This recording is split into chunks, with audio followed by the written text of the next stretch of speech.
What's up, guys? You're just in time. Just in time.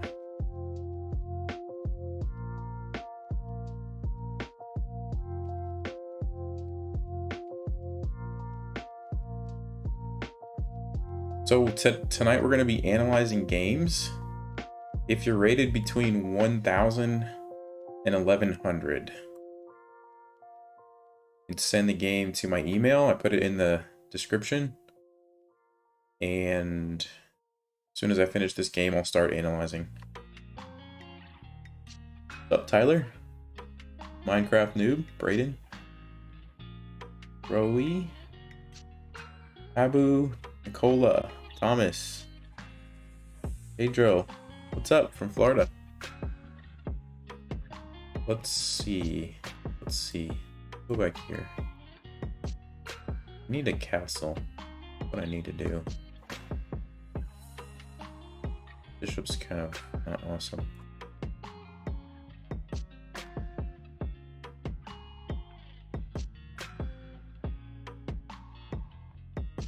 Silver Fox, what's going on? You teach automotive in a high school and host the chess club. You watched 35 principles in our chess club today. Nice. Nice. I hope it was helpful.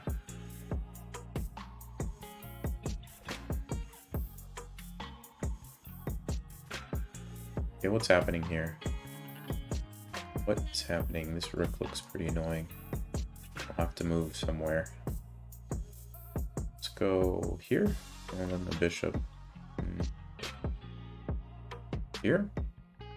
Maybe here's the safest place. Gotta get out of all the discovered attacks. They loved it. Nice. From Greece. What's going on? Okay, let's trade this, I guess, and then here we go. Try to get that bishop. Maybe I won't even worry about it. I'll just go here. We try to blockade this pawn. That looks okay. And it keeps the queen bishop doing my, yeah, it's gonna try to do that. Okay. Okay, we can just queen. This is gonna be kind of a liability, so I guess we just take back this way. Probably gonna run out of time.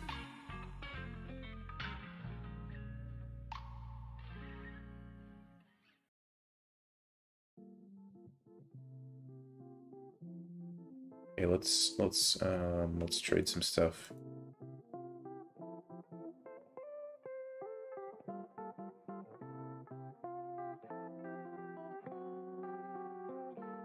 There is this discovered check.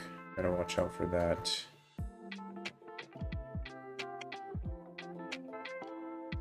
Maybe I'll go here.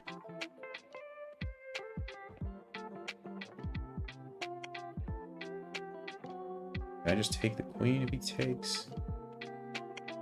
This is a bad position. This is really bad. Maybe I should have just taken it. I don't know.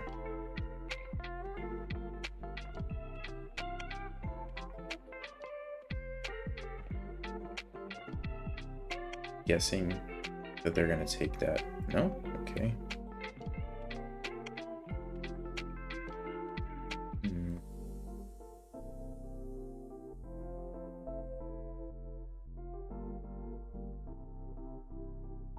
I don't know what to do here.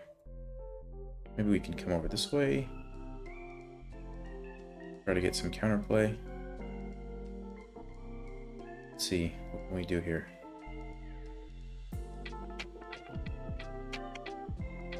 Oh, I mated. I just mated. Yeah. That wasn't a great game. Okay, let me see if anyone's emailing me for some game analysis. We got 2 games. All right, so let's do this. Pierre.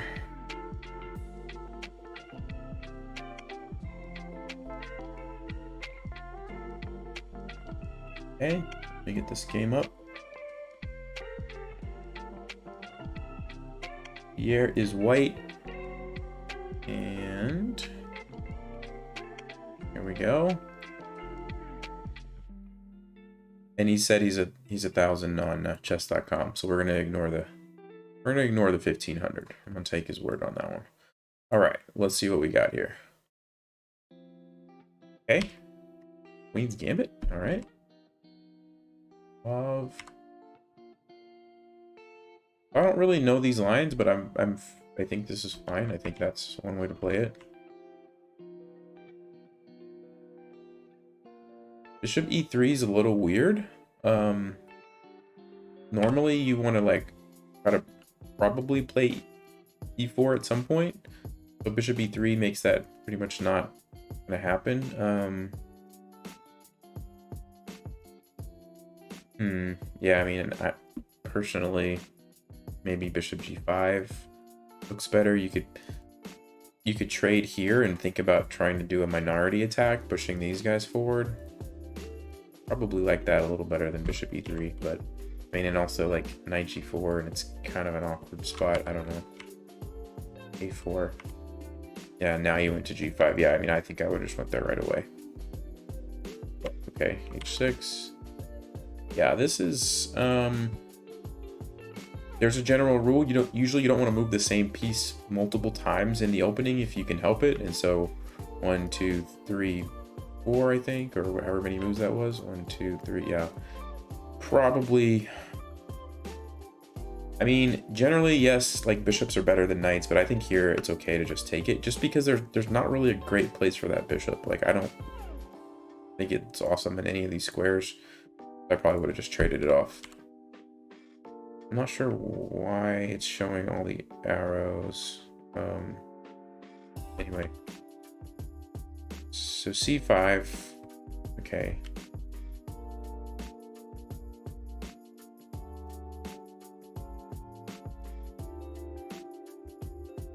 These positions tend to be really, really tricky because there's lots of different options when you're kind of clearing up the pawns. And so let me actually turn on the engine just to see, make sure there's nothing. Yeah, there's nothing interesting. Okay, so it's just normal trading. b3, a bit of a weird move. Yeah, I mean, see, like I would like to have, instead of like moving the bishop around, I think if you would have played like rook e1, and then, you know, you would have had e4 ready to go in this position, that'd be so much better for you. You can just like push these pawns forward somehow. But this bishop's a little awkward, so that's the only thing.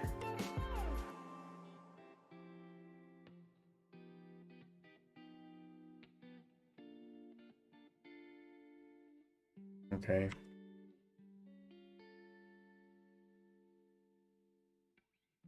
Yeah, so this is just losing a pawn here.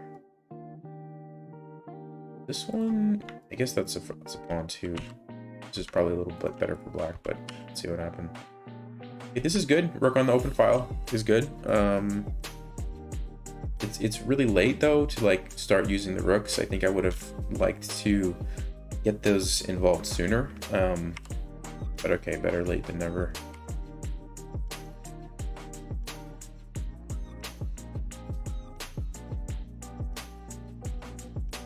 This is a tough position for white because you're down the pawn, so you gotta be careful if you trade too much and go into a losing endgame. Not what you want to do. Yeah. Okay, this is okay. I mean, you're getting some counterplay. So that was a mistake. King f1. Black just resigned. Okay. Yeah, because you have two threats, and I guess there's not really a way to stop both. All right, so yeah, biggest thing was the bishop e3 move. I think that was weird, blocking the e-pawn like that. Usually, when you play pretty much in almost any d4 opening, you want to be thinking about breaking with e4 at some point in the game. And so when you block that off, I don't really like that. That's probably the only thing. Otherwise, not a bad game. I mean, you played pretty well, so.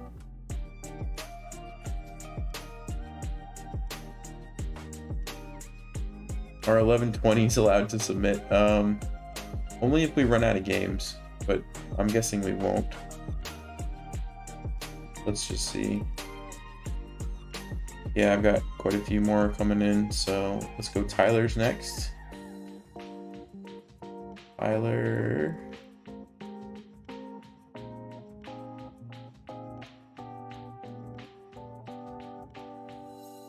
Tyler's white.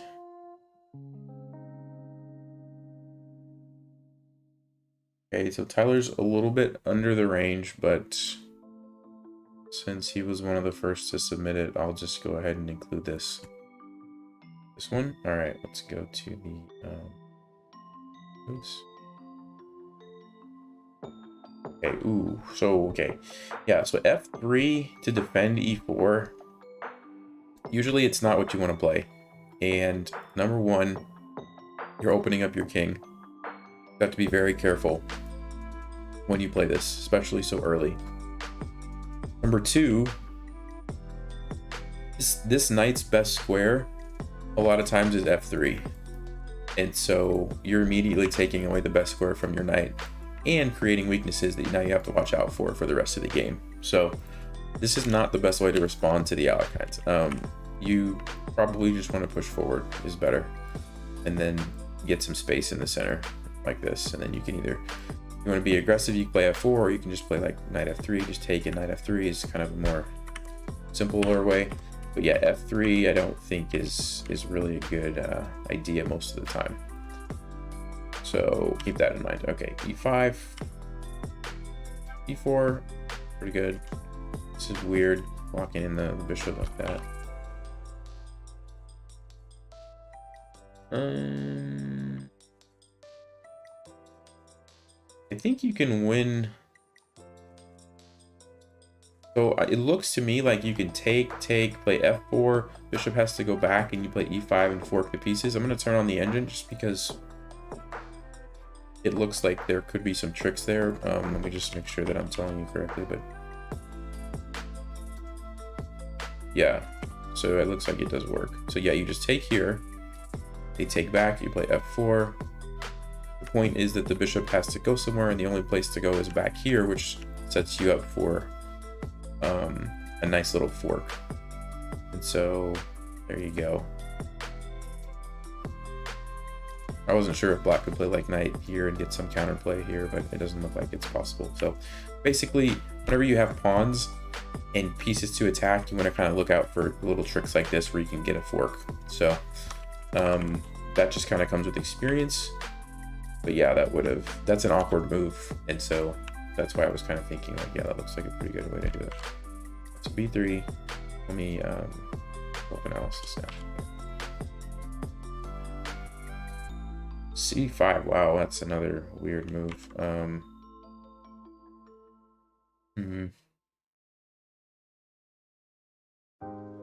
Yeah, I would have played D5 only because it makes this bishop like super awkward. Like, where is this bishop going to go now? It's just hitting a bunch of pawns. Your bishop's going to be much better attacking that. If the bishop tries to move back, you can probably consider playing D6 and gaining some bunch of space that way. Even if you don't play that, if they play D6, it's still like a really bad bishop. And so I think I would have played D5. When you play C3, now black can trade these pawns off if they want. And then this bishop's probably going to be pretty good and have a lot of, you know, do a lot controlling these different squares. So I think that's why I would have played D5 in there. Okay, queen E5, knight to D2. All right, so yeah, that's just blundering your pawn.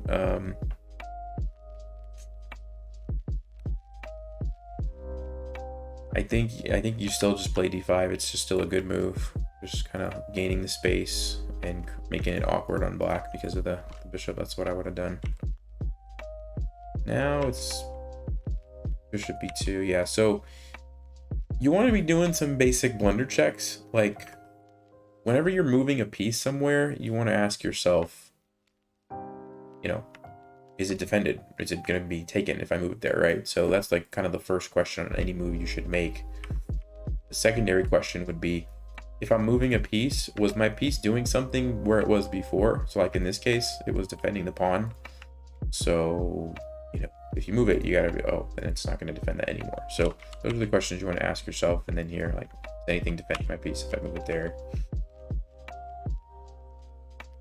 mean, yeah, I guess I don't know if your idea was to intentionally sacrifice that. Doesn't quite work, but because of the check, I guess that was, if that was your plan, then okay, that was a decent idea. But checks, yeah, you got to watch out for the checks because that just messes everything up. Bishop moves now. Knight e2. You're still getting quite a bit of compensation, even though you're down a piece, which is pretty interesting. Okay. So I'm just gonna see, what is the computer like here? It says you're like actually better. Interesting to me. Yeah, okay, the computer moves don't make sense. F4, I'm not sure. I guess you're just... I don't know what the deal is with that move. It's kind of a weird move. Okay. Knight g3. This is a weird game.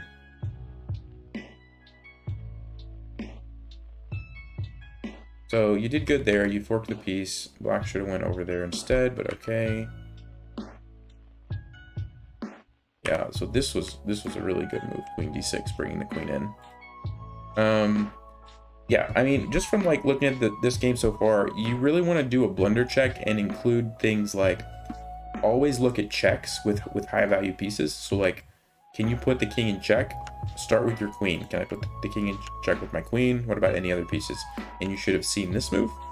And that's not an easy check to deal with because like, I don't know what the king's going to do. If it goes here, you got checkmate. If it goes here, your knight's coming in.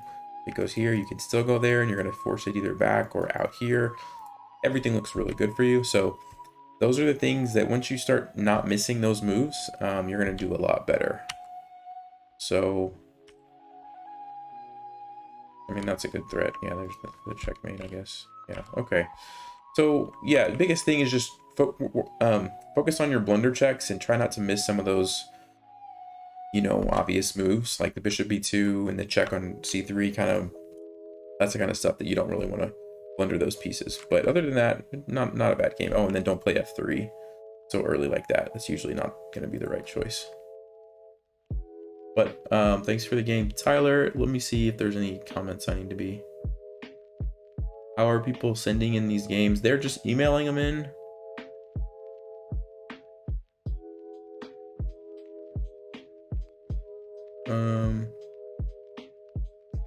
Unbelievable how good he is at teaching. Hey, thanks, HM. Appreciate that.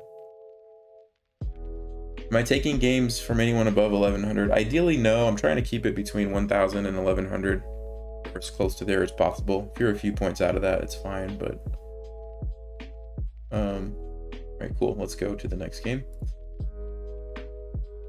Yeah, we already have quite a few games, so I'll do my best to go through these. Nicola is next. Just hit 1,000 a few days ago. All right, awesome. This game. Okay. And all right, Nicola, are you black or white?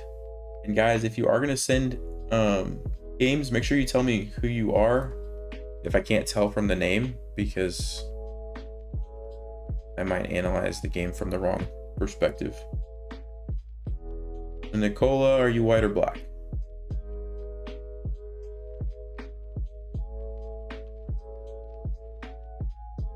Hope there will be streams for higher rated players. Yeah, we're gonna work our way up. So we're doing 1000 to 1100 today. We'll do 1100 to 1200 next time. Nicola's white. Okay, cool. All right, so we're good to go here. So d4, bishop f4. I guess you're going for like a London. Okay. Okay, that's not really a London move, I don't think, but okay. c4. Yeah, you should be okay. What I will say is, whenever you play c4 and your bishop is already outside of this pawn chain like this, so it can't help in defending these checks, you want to make sure that you consider what happens if your opponent puts you in check with either of these pieces, or maybe both pieces. Like for example, bishop b4, if you play knight c3 and then they play queen a5, they're going to have 2 pieces lined up. Do you have a suitable way to defend that? Because sometimes, now not in this position, but sometimes there's a knight sitting over here, which is already on f6, which can come in, and you can get into trouble if you don't have this bishop to kind of help out. In this case, I think you're okay, because it looks like you can just play like rook c1 and defend everything that way, probably, or maybe even like queen b3 or something. But you want to make sure you think about that before you play c4, because otherwise, you know, you can always just play c3 and you're fine. You don't have to worry about anything along that diagonal. So make sure you think about that going forward. Okay, so c5, queen b3. That looks fine. Okay, so you're creating the attack there.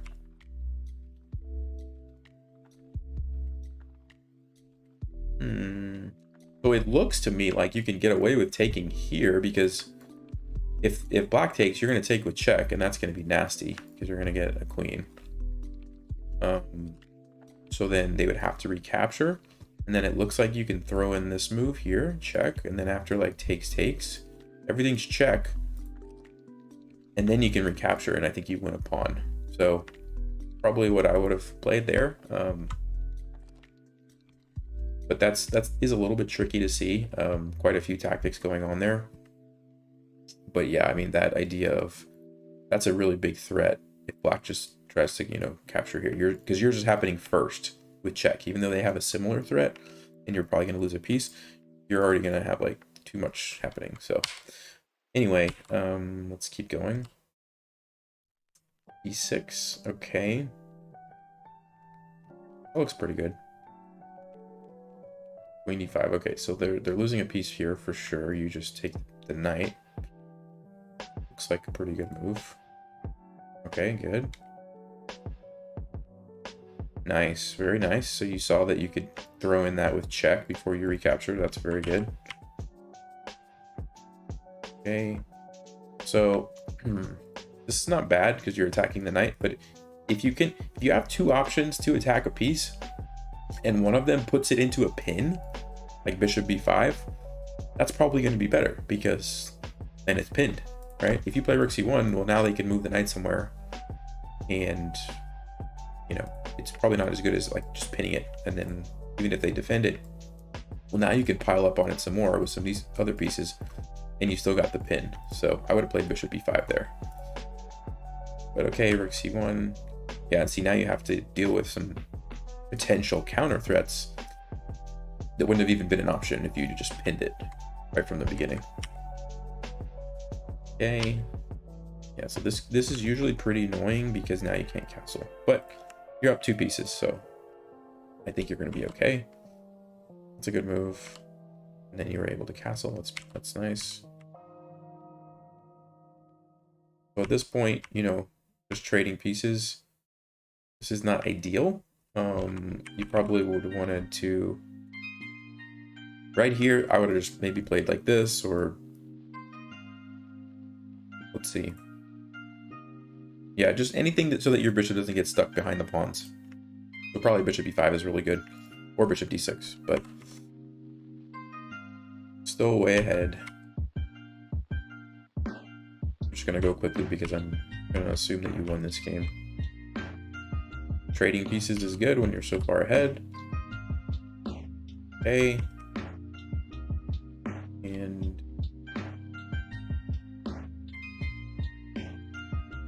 yeah, you won. All right, cool. So yeah, the biggest thing is just I guess work on the tactics. There was quite a few tactics in that game that you could have taken advantage of, and that'll come with doing more like tactics puzzles and stuff.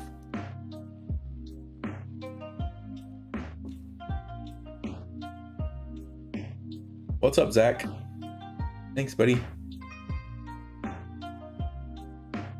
Miles, you can just send an email. Apologize, guys. My throat has been kind of bothering me all day today, so hopefully the voice holds up. Let me go to the next game.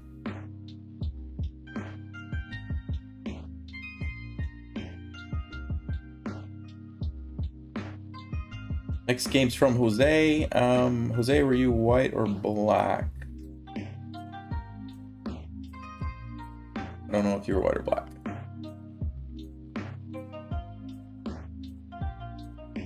I mean, I'm gonna guess that maybe they were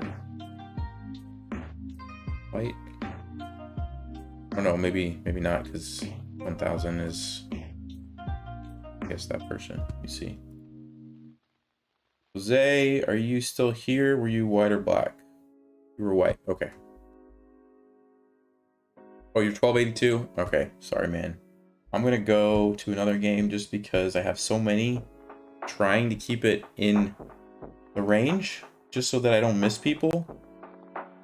But if you come back when I'm doing the 12 to 1300, I'll definitely get yours. All right, let's try this other game.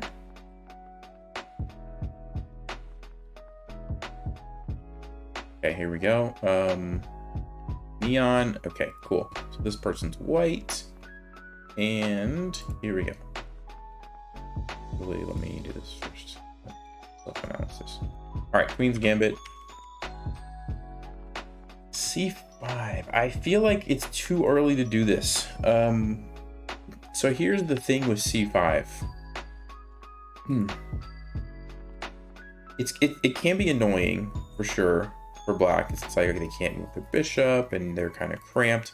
The problem is it kind of gives black some targets, and sometimes they can play E5, and then once you capture them, this, you know, you end up losing like both pawns, or even just like B6. And was that what was played in the game? Let's see. No, it was not played in the game. But like B6 here is pretty annoying, because now what are you going to do? There's two attackers. If you try to play B4, well, then they're going to play A5. And now you can't keep defending because you run into this problem where you lose your rook. So it's like, okay, well, now what do you do, right? It's just awkward for you. Like if you take this, they're going to take this way.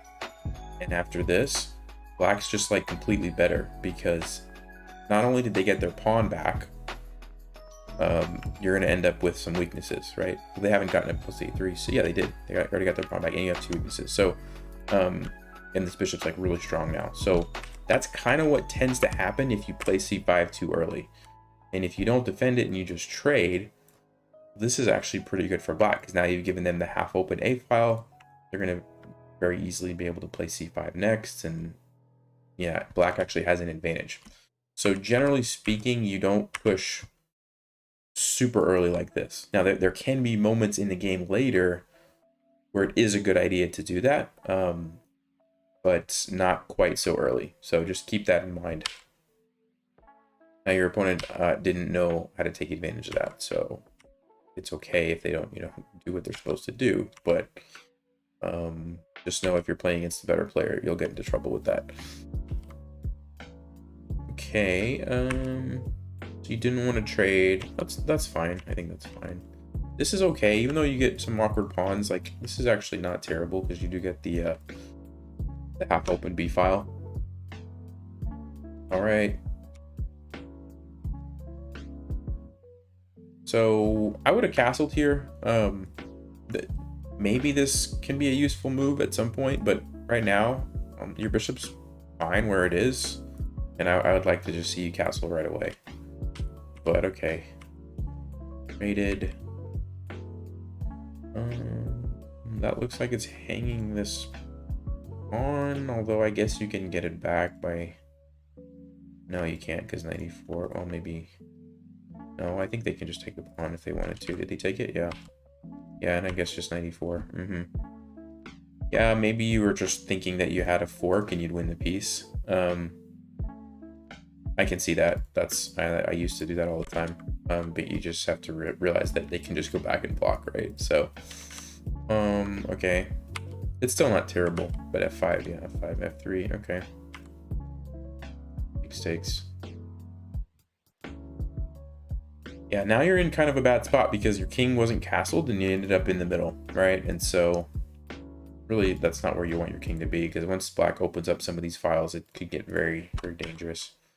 That's a good move. At least you're trying to create some counterplay there. So that's good.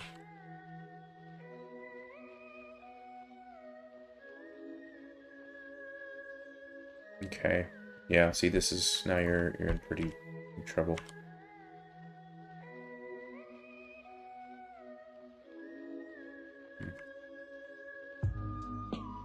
And then that was just okay.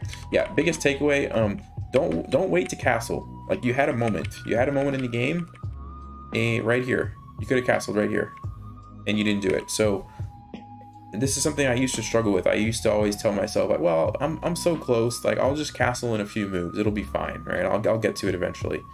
And then chess is weird, but like, things happen, or they can happen very quickly, and then it's like, oops, I just didn't get a chance, you know? Like, things were happening, like I was just being attacked in other places, and like, you know, like, next thing you know, you're trading here, and then it's like you're losing a pawn here. Oops, sorry, I didn't mean to do that. Totally, you're losing a pawn here, and then you're like, okay, well, now I'm trying to take it. Even here you could have castled, right? But you're like, well, let me just go ahead and try to take advantage of this pin, and it just happens, right? Next thing you know, it's like, well, now I'm capturing with my king and I'm not in the center. Even here, I guess probably just take with the queen and castle would have been better, right? Don't want your king stuck in the center. Very rarely is it good to get your king in the center. So, okay, thanks for the game.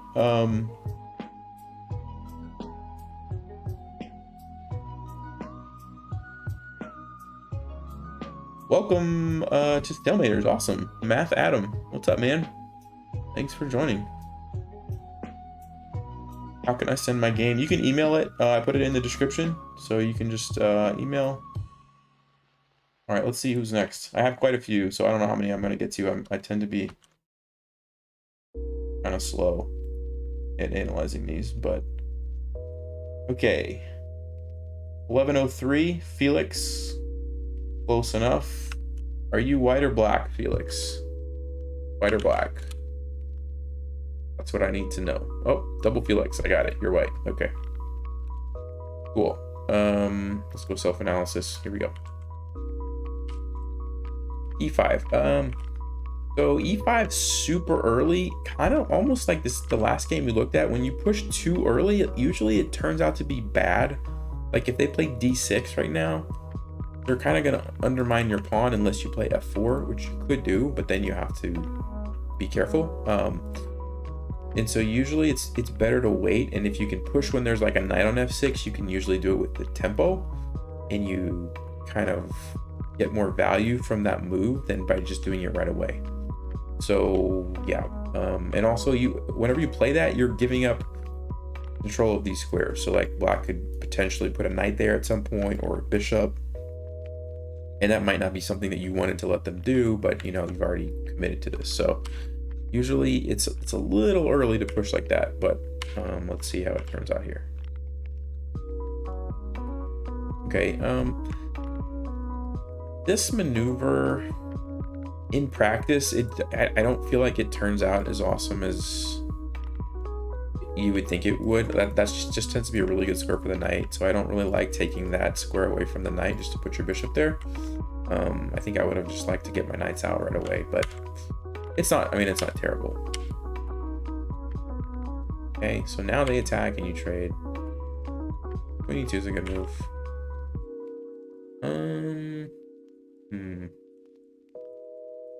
I don't like taking that, because here's the thing. You've got a really nice pin here. This is really good for you, because like, what's black gonna do? If they castle, well, then you can take that, or think about taking that, especially if your king's out of the way, right? So that's gonna be really annoying for black to deal with. So I think you need to just castle here. And now, like I said, if this, well, that's just a free piece. You can just take it. There's no pin on your king anymore, so you're good there. So black can't castle. They can't move it because it's pinned. And then the move F6 is, maybe it has to be played, but now this bishop's like doing nothing. This is not a move you want to play as black when you fianchetto your bishop. So I think that was a pretty big mistake actually trading there. I think castling is a really good move. And I don't know, like, yeah, other than F6, like, I don't know how black gets out of this. They can't even like develop this knight, or you just checkmate them. And if they move the king to the side, no, then they can't castle, and that's not good. So yeah, castling would have been a great move there. Okay, but instead we end up with takes, and we just trade everything off. Yeah, and now black's just like I don't have any problems now. I'm good. I'm gonna just bring my pieces out, bring my rook over, and they have an easy game. So that's like a subtle thing, but it makes a huge difference. Like whenever you have annoying pins like that, you always want to keep those and try to take advantage of them. Okay, let's keep going. I don't really like taking there. I would have probably just developed my knight maybe and give black the option to take, because now you recapture and you bring your rook to the file, and you always keep control of that file. That's just my recommendation. I mean, in this case, it kind of doesn't matter. You end up getting sort of the same thing, but sometimes it doesn't work that way. Okay. Was that pawn on d4 like hanging for all these moves? Yeah, it was. I wasn't even paying attention. Okay, anyway, you get it back there. Okay.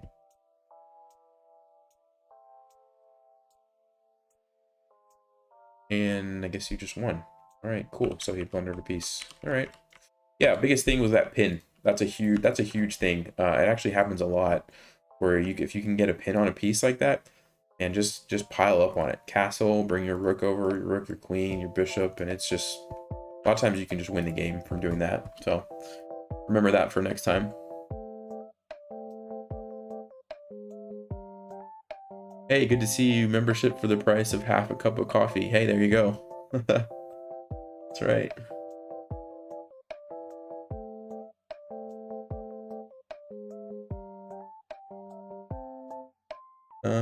Okay. Yeah, guys, I'm just going in order. So whoever emailed me first, I am just going that way. So next we've got NJ Fan, Jack, Beacon Games, Duo. A couple people sent me multiple games. I'm only gonna do one per person right now, just so that everybody, or at least more people, get a chance. Okay, this person's 1100, but they're Elite Chess, so we'll count it. We'll count it. No offense, Elite Chess players, but NJ Fan, were you white or black? Playing black. Okay. All right. Okay, so we end up with like our Queen's Gambit declined. All right.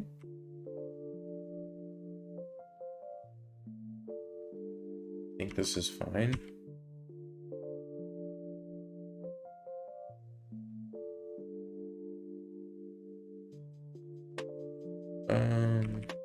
This is okay. The only thing, sometimes this is like a little bonus tip here.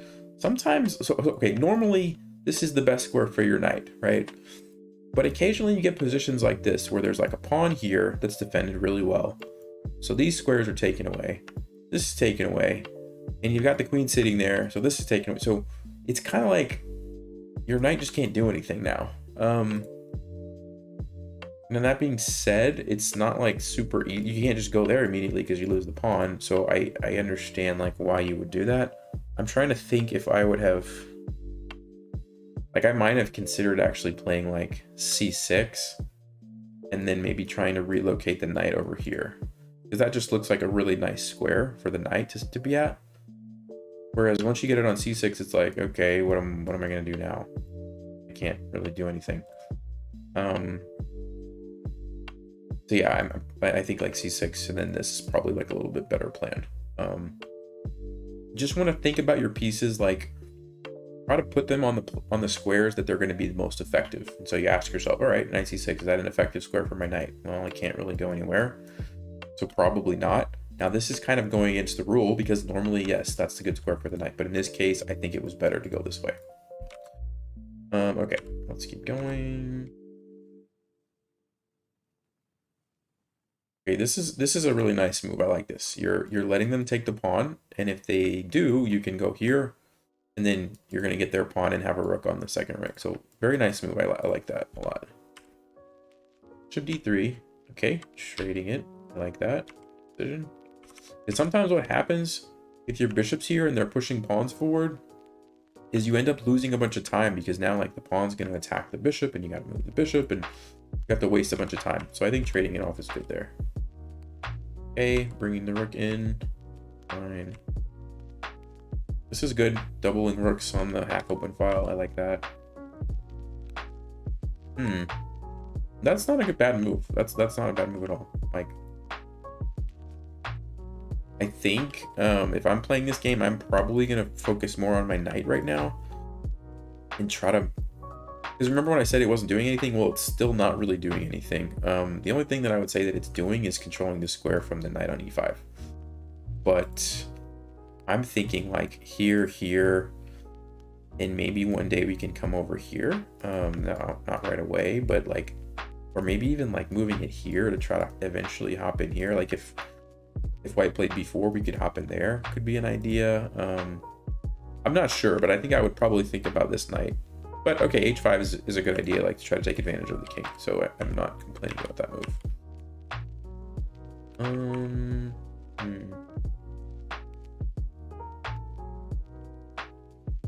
This is kind of a tricky position, but I think you're definitely better. Let me turn on the engine here because I'm not actually sure what's going on here. I feel like you should be better. Yeah, right up until there. Actually, engine doesn't really find anything good for black. Interesting. It looks like you should be able to take advantage of this more than you actually can. This pawn's actually really annoying because it controls that g6 square. So I thought there was going to be something for you, but there's really not. Yeah, so now you just had to block was your move to avoid the fork. Yeah. Now it's going to be tough. Okay. What happened there? Opponent just sacrificed the rook? Okay. That was not good. Oh, nice finish. Alright, so you got the, the back rank mate. Alright, cool. Yeah, the biggest takeaway I think that people can learn from was way earlier. You don't always have to go with the default. You know, normally I just throw my knight to c6. Like, you do want to ask yourself, like, is it a good square? Is it going to be able to do something in the future? And sometimes with these pawns like this, it's like, yeah, it's probably not the best square. And so, yeah, that's the only thing I would say. But nice game. Okay.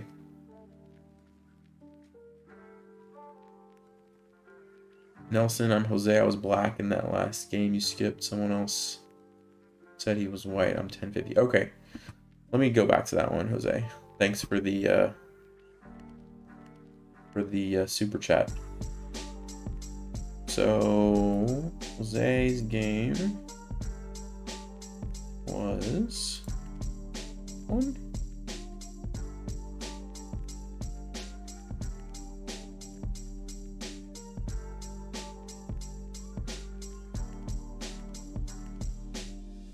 Okay, this is Jose's. And they're black. Okay. Oh, okay, cool. So you are in the rating. I'm sorry, I didn't mean to skip it. For some reason I thought you were white. Okay. Let me flip this. Okay, cool. Oh, Alekine's defense. Okay. Well, ooh, this is I'm pretty sure. Let me turn on the engine again. Sorry, guys. I'm pretty sure that you can take the pawn if they do that. I believe. Yes, yes, you can. This is good, actually good for black. So it's one of those weird lines where they expose your king, but this is one that it's actually just good for black. And so the way that white can re-win the piece. Oh, and I am way off. Sorry, guys. Let's restart. Let's just start that again. Since you can only see half the board. All right. So this is a line that people sometimes play against the Alekines, and it's actually good for black to just take the pawn. And there's a little trick where they do get their piece back after queen h5 check. Well, first of all, if they go queen f3 check, it's just losing because you can block and save the knight that way. So they have to go queen h5 check. Then you can play g6. And then they go queen d5 check, and they get this little fork. And it's like, oh, that's cool. It looks good for white. But it turns out that this is actually okay for black. And let me see, what does the engine say? Yeah, bishop g7 looks pretty good. Queen f6. Let's go bishop g7. And basically, you have the bishop pair. So that's one thing. Your king is actually okay. And you're going to play like rook f8 next move. Like your king back here. And it's kind of like you just castled and you have an open f file and you have the bishop pair. And white hasn't really done anything else except move their queen around a bunch. So keep that in mind if you do play the Alekines. It's okay to take that pawn. All right, sorry, that was a long thing. But d5 is fine too. I don't think there's anything wrong with d5. Now it's like a Scandinavian. Okay. Ooh, h5. I'm not liking this move. I don't think that that's what you want to do. You know, you want to be developing pieces. So bishop f5 maybe, or maybe g6, e6. Get this bishop out. Like, I don't think h5 is the move right here. I mean, I guess if you were going for bishop g4, okay, it's not bad. I mean, normally I'm gonna say no, don't be pushing these h pawns, but okay, in this case, I guess bishop g4 is a pretty nice threat. It's easy to deal with h3, but it's I mean, okay, I understand. Oh, well, that's why I should have played h3. Okay, now you're just winning. Okay. You castle. So this is a free piece. You can either just take the queen and then take it, or you can just take it right now. Which I thought was why you were going to go there, to try to create that. So that was good. You got it, but now you just have to take the piece. Yeah, that's just a free piece. Because your queen's defended, and now you got to do is take that. I guess you thought it was defended and didn't realize that it's not, because your queen is just going to take it if that happens, right? So yeah, it was a free piece. Yeah,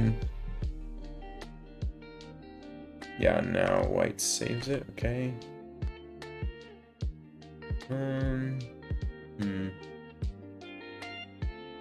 Yeah, I guess bishop f5 is good. Okay. All right. e5. I like that. That's a good move. That's a good move. Get your bishop out.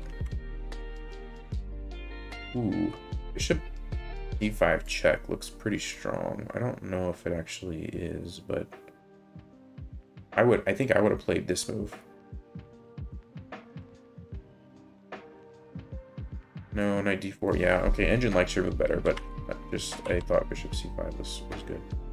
But this does just win a piece, so yeah, you did correct. Now bishop c5. Yeah, you're playing good now. This is good for black. This is really good. Taking all the pawns. Very nice. Okay, taking everything. Really good game.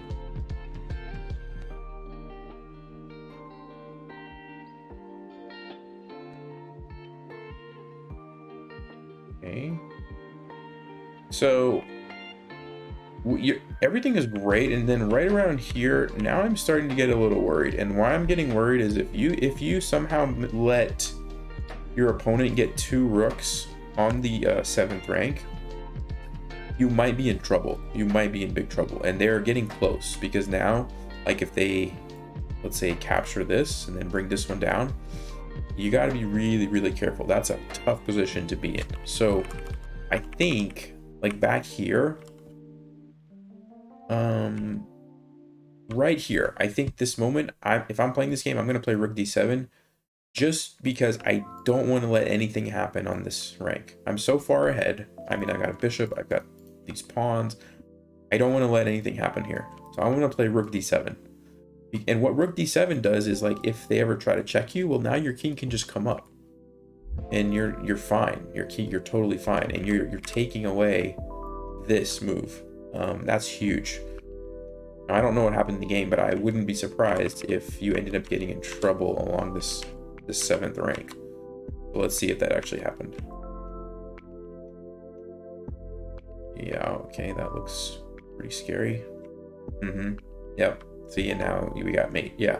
And I mean, this is, even if I'm playing this position now, I'm like, oof, this is not easy to play. Now, because you have the bishop here, you know, that's probably going to save you. You can probably just, you need to hide your king over here for a while and figure out how to get your other rook involved, start pushing a pawn. But anytime you have 2 rooks on the 7th, it's tough. And so, yeah, the big takeaway is whenever you, as soon as that becomes a possibility, a rook going to your 7th rank, you got to stop that. Just bring your rook back. Just bring it back and then go about your business, move your king up, start pushing your pawns forward together, and you're going to be totally fine. And so even in other endgames, if your king ever gets stuck on the back by a rook, watch out. Watch out. It's not good. So, Ariel, has a girl ever beaten you over the board? Yes, I believe so. I'm trying to think of a specific game. I think did I play a WGM once that beat me? It's been rare, but I'm fairly certain that I've lost a couple games to some girls. I think so. I think I have.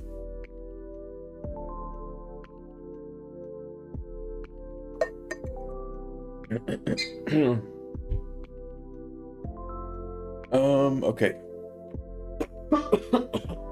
Sorry, guys.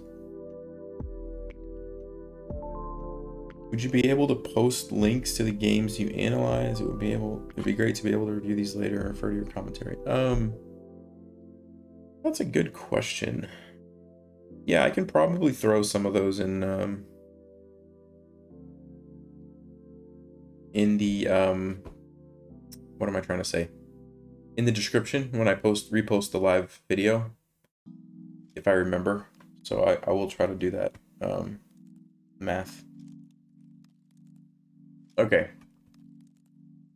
Yeah, Jose, good game. You were crushing this game. Just gotta watch out for that 7th rank. Okay, let me get the next game. Let's see. I think we're on Jack.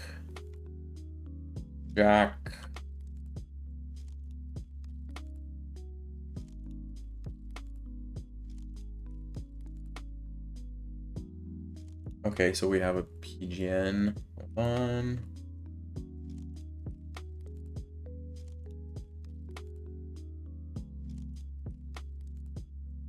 All right, let me go to lead chess for a second, guys. Hold on. Let me import this game. Just for future reference, it's a little bit easier if you just send me the link directly. Yeah, because now I'm having a hard time. I don't know why. I don't know why I'm having a hard time here.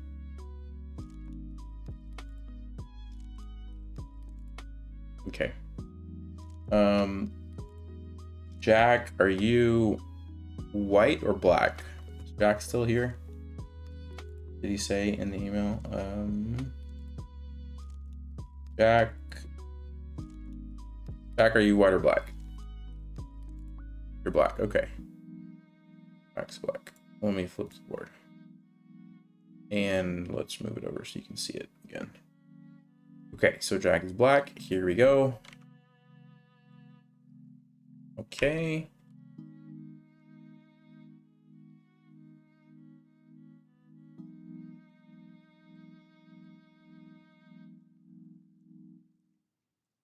I mean, I haven't seen any red flags yet.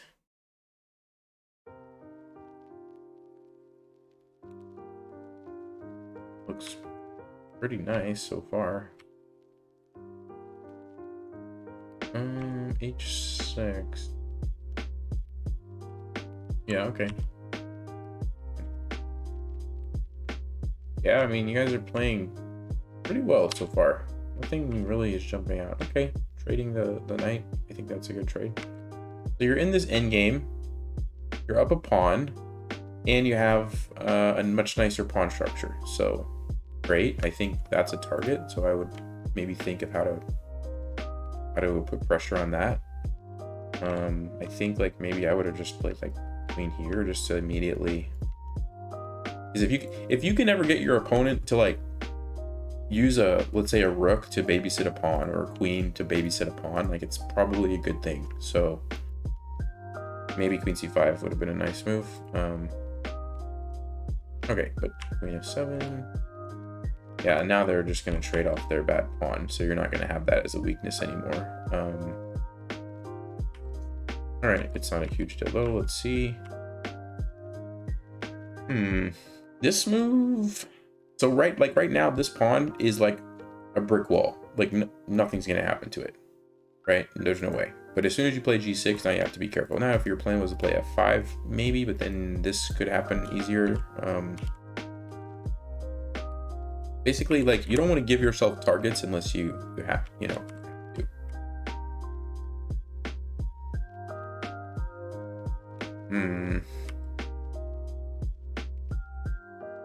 These rook and queen endgames are not, like, easy to play. I will say that. Okay, you're trading the queen. I mean, I think this is just a free pawn, so I would have just taken that first, and you can do your queen trade thing later. But I would say go ahead and take the free pawn first of all. Okay. Yeah, because now we just get this like really even position. Yeah, I mean this position right here should be a draw like almost every time if people know what they're doing. You can just like put your rook here and move it back and forth if you want. Move your king back and forth.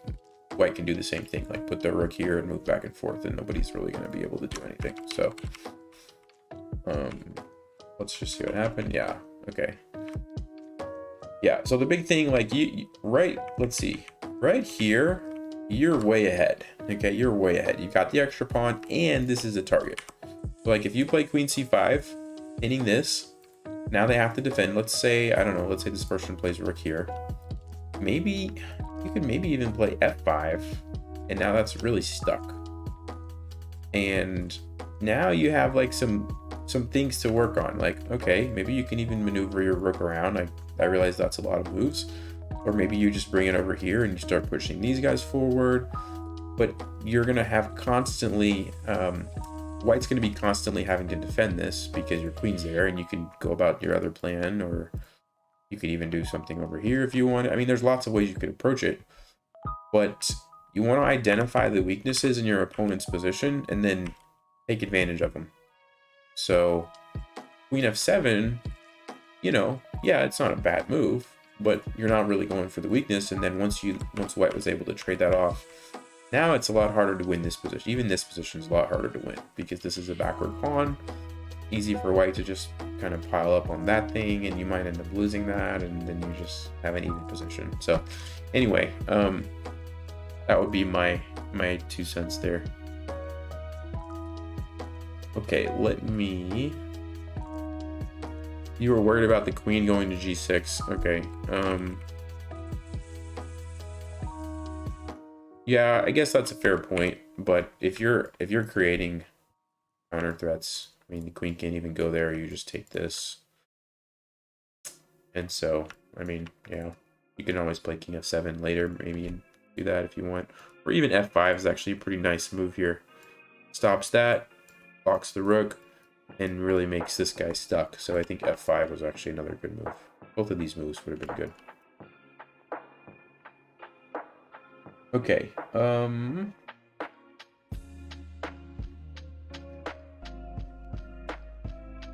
only subscribe to say I love oatmeal. You're an amazing chess player. Peace, homie. Thanks. Take it easy. All right, who's next? Let's go Beacon Games. You sent me like 3 games. I'm gonna just choose. Actually, maybe not. Maybe it's just Beacon Games. Are you still here? Love your content, man. Appreciate the grind. Hey, thanks, Damien. I appreciate the super chat. It means a lot. That looks like a Rubik's Cube. Like a Rubik's Cube on fire or something. Beacon Games. Most recent one. Alright, most recent email from Beacon Games. This one. You're white. Thank you for saying that. Thank you for saying that. And let me make sure. Oh, I don't have access to that. Sorry, man. I do not have access to that link. Because it's in your library. It's not just the game, it's in your library. It's not going to let me view it. Sorry. It looks like Hugo Dion is next. Let's see. Let's see. Are you white or black? Hugo still here? Let me check the chat. Hugo, if you're still here, tell me. If not, I'm going to move on to the next person. Do I use Linux? I have Linux. I actually have a partition on my hard drive, and I have Linux on half of it. But I don't really use it, no. I mostly just a Windows guy. Something about the command line though, it's kind of intriguing, so I know enough. I know enough to be dangerous on Linux. Alright, I'm gonna move on. Let's see, who's next? Thenwen? Thenwen, are you still here? And are you white or black? Actually, guys, I'm just gonna go until I see that people actually told me in the email, because I have so many emails. So if you said that you're white or black, I'm gonna do your game. If you didn't, I'm gonna skip it, and I'm sorry, but I'm not gonna finish all these tonight. I can see that already, so I am just gonna go with this one. All right, Adam. Adam is white. Okay, thank you, Adam, for telling me that. Adam is white. And let's make sure I show the board this time. Okay, here we go.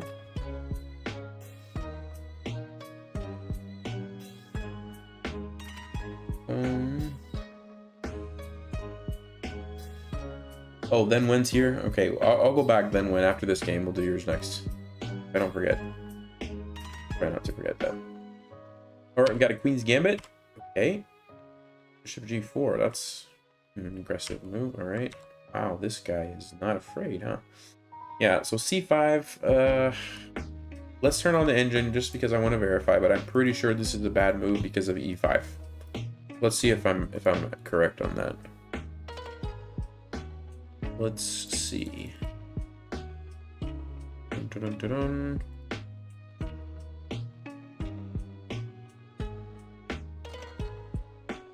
It's not showing E5. Normally, this is kind of how you punish this move. You play E5, and then if they take, you would like hop the knight in, and it's just awkward. You've got this guy coming next. Computer doesn't mind it so much. It says you can play H3 and be okay, which is interesting. But as a general rule, you know, like I said earlier, usually pushing by is not always the right move. But okay, I guess it's not bad here. I didn't realize that. By the way, computer really likes Queen B3. Piling up on this, which is a pretty common idea actually in the Queen's Gambit. If your opponent ever moves that bishop out early, you want to be thinking about Queen B3 at some point. It could be right away. It could, you know, because you get out of your pin, and at the same time, now you're creating some, can be, you know, a nice counter threat. So something to think about. But okay, C5, C6, B2. All right. I don't know what's happening with this pawn. H3. Yeah, I think that's okay. Stopping it there from going any further.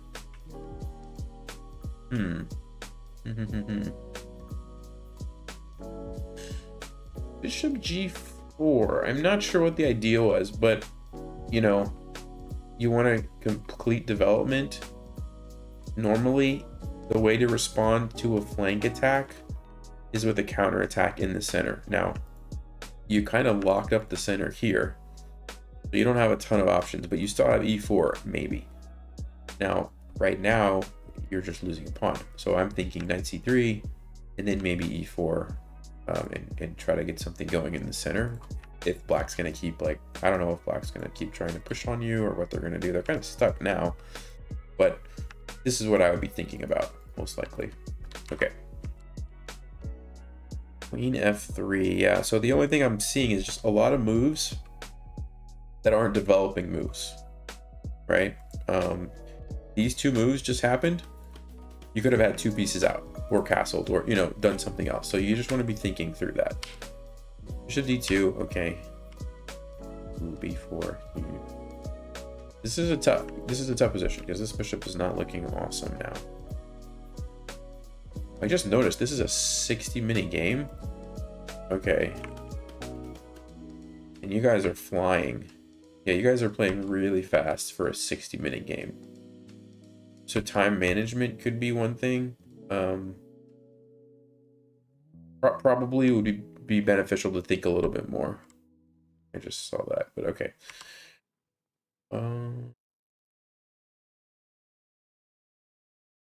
This is a tricky position, but yeah, it looks really good for black, and mostly it has to do with the fact that you're not castled. I mean, how many times have we seen this even just tonight, right? Like something happens because the player hadn't castled. And it goes back to like, you're making these moves when you probably could have been getting pieces out and thinking about castling. So, you know, now that your king is stuck, you can't castle now. Now that it's stuck, once the knight comes in, it's not going to end well, most likely. But let's see what happened. Okay, you did get castled. Could this guy have done something different? Like, does knight d3 work? Knight d3 is okay. Engine likes knight takes d2 with the counterattack on the queen. Okay, yeah. And then queen b3. It actually likes queen b3 too. Interesting. Okay. Oh yeah, because of the fork. All right. So yeah, you did get castled, but not without losing some major material. Okay. Bishop d2. Interesting. So here's the thing. Here is the thing.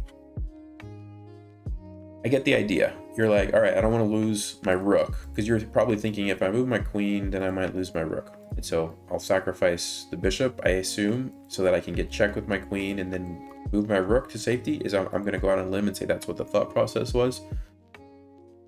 If you lose your rook, but you get a knight, you lose 5 points, you get 3 points. So how many points do you lose? You lose 2 points. If you lose a bishop, how many points do you lose? You lose 3 points. You actually lose more points just losing a piece than losing the exchange. It's better to lose the exchange. So if you're ever in a situation where it's like, well, I could give up a piece and save a rook for a knight, don't do it. Just lose the exchange and, you know, move on with the game. That's going to be better for you. So like maybe queen f5 actually was probably what I would play. Yeah, let him take that. But now you got like a nice counter threat here, and, you know, you're attacking this and you're doing some stuff. So keep that in mind. Okay.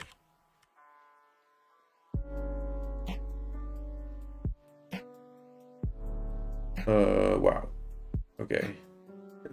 Well, your opponent messed that one up, and they spent like 10 seconds in a 60-minute game. So I don't know what's happening. I don't know why you guys are playing 60-minute games.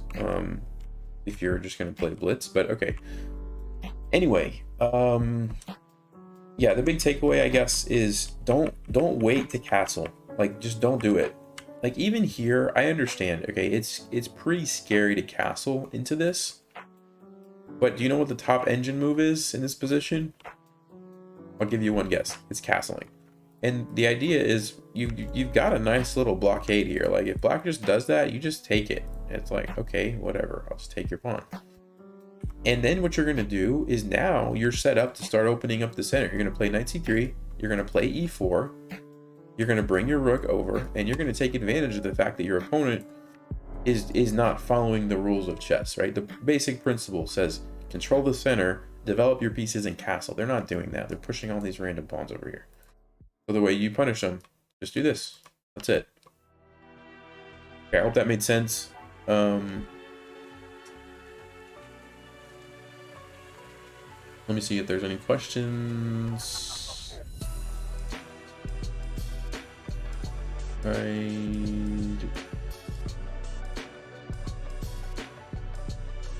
You know I don't like c5. Yes, that's what we're seeing a lot tonight. c5 makes sense. Thank you. Okay, cool. All right, I think I was supposed to analyze who is that? Thenwen. That's right, Thenwen. I didn't forget about you. Where's Thenwen? Where's that game at? There it is. Thenwen. Found it. Thenwen. Here we come. Alright. Thenwen is obviously white because that's the name. Okay, cool. Let's just do the analysis just in case I need it later. Alright. English. I don't really know much about the English, so I can't help you there as far as theory goes, but I think you're playing it fine. Looks like a logical way to play it. Bishop d2? It's a little passive, but alright. It's a developing move, so I'm not going to complain about that. Queen c1. Yeah, alright. That's one way to do it. I mean... Okay. I don't mind that. I don't mind that.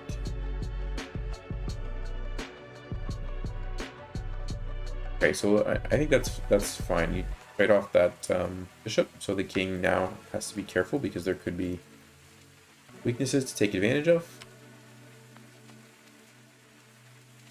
Okay. Yeah, you kind of have to do that to deal with that. It's fine. Okay. Good, you got castled. Got your pieces out. Traded off that annoying bishop on g7. I like it. Okay. Everybody's trading. Ooh, that's okay. That is a problem. That's a no bueno right there. All right. Everything was great. You were doing great. Whenever you fianchetto this bishop, do not, unless it's absolutely a last resort, do not trade it for a knight. Especially when your opponent has the bishop on that color. Because without even seeing the rest of the game, I can tell you what's going to happen. This bishop and this queen either are going to checkmate you here, or something bad is going to happen somewhere along these squares. So yeah, that's a pretty big mistake. And so you just have to play another move, like h3, try to kick this annoying bishop out of here. Queen d2, rook e1, something like that. But don't do that. That would be my advice. Okay. Wow. Yeah, I mean that's not a bad move. Doesn't wait a minute. Queen c6 just loses the bit. Okay, well you got lucky there, but let's say black plays queen e6. And what are you gonna play? Let's say you move your queen. What if they go like here? I mean, you got a big problem. Now, engine says you can survive with queen e3, queen f5. It says you can survive, but it's still better for black. And you don't want to, I mean, you don't want to put yourself in this position. You just don't want to do that. So then when? No more trading this fianchetto bishop for a knight. Don't do that anymore. All right. Let's see. But you got lucky there, and you got the bishop. So okay, now you're just winning. Okay. I don't like trading that. I mean, you're up a piece. So whenever you're up a piece, trading is good. But I'm probably gonna play like, let's see, what am I gonna play? Here or here to try to take advantage of this hole or this hole. I mean, I think knight d5. Engine doesn't like it for some reason. I don't know why engine doesn't like this move. Because f6. Okay, but anyway, I'm gonna still play that if I'm playing this game. Because that looks like it could be potentially dangerous. Anyway, taking is fine. You're ahead, but trading is good.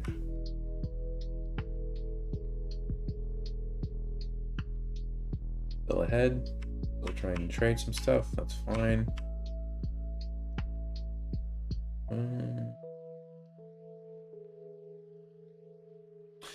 Yeah, okay.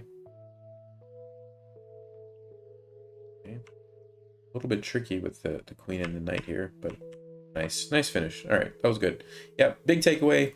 Don't trade that bishop for a knight like that. That's like 99 times out of 100, that's the wrong decision. So just remember that.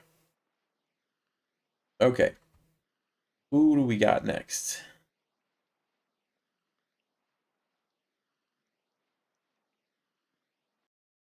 Let's go, Amar. Amar, are you still here, and were you white or black? I guess let me know. I'm gonna jump to the next person because I don't see if you're what. Here we go. DK. DK was black. Okay. DK was black. All right. Flip this. DK was black. Okay.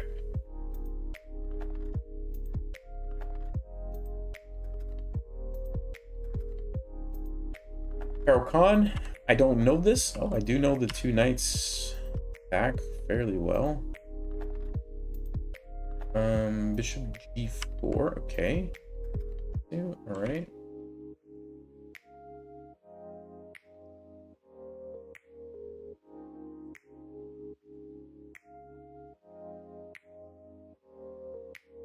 Yeah, computer wants you to take that. Let me turn this off because kind of an annoying bishop, I think. And so just going ahead and getting rid of it, knight for the bishop, probably a good thing. This position is somewhat open. Like if the bishop's just going to sit on f3, it's really just going to control your knight a lot. So probably trading it off is a smart thing. But now you did it. Okay, so we get another queen and rook endgame. Okay. Wait a second. What happened there? What happened there for a moment? Yeah. Okay. Does anyone in chat want to tell me why this was such a big blunder? Why is this a bad move for black? He's going for the queen. What's the problem? Anyone?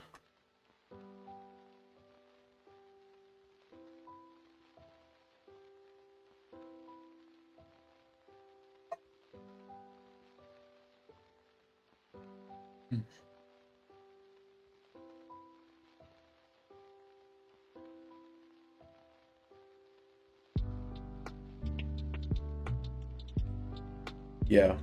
Yeah. I think most people see it. So, you know, one of the things, whenever you have a piece, a long-range piece, like a rook, that's lined up on a king or a queen, so like this example, even if there's a piece in the between, you have to kind of think to yourself, that piece might, you know, especially in the case of like a pawn, which captures diagonally, that piece can't really move to capture. Yeah, you can move it forward, but and so that's what you want to be thinking about. And then when you play a move like this, it's like, oh, that's just a free rook, basically. Because yes, you get the queen, but you also lose your queen, so you end up losing two pieces. So you gotta watch out for that. Your opponent didn't see it, so you got, you know, dodged a bullet there, but that will cost you in the long run.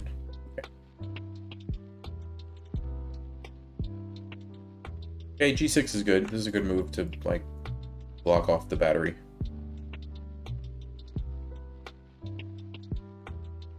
Can we agree that bishops are better than knights? Thank you for the super chat, Ariel.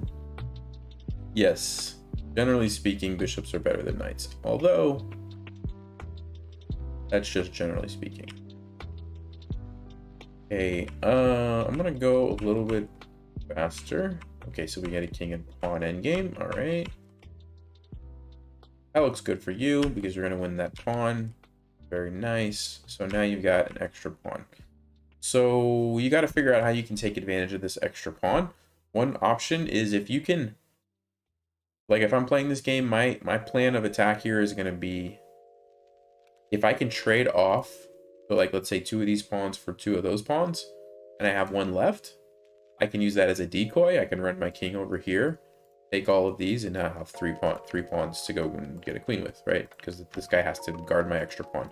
Now that's not necessarily easy to do with white's king there, but maybe like, you know, like trying to, yeah, it looks like you're going to try to do that. Trade them off is probably a good thing. Ooh. Ooh, I don't know what that was. Okay, yeah, that's bad. So even here, you could probably just take it, and then you have a decoy pawn now. Now it's not quite the same because there's still 2 pawns over here. Ideally, I would like to trade off everything. But, you know, just something like that would be fine. I'm not sure what the idea was here. If you thought that they had to go back maybe and didn't realize that I don't know. But now you're probably just going to lose. Yeah, you're giving away too many pawns here.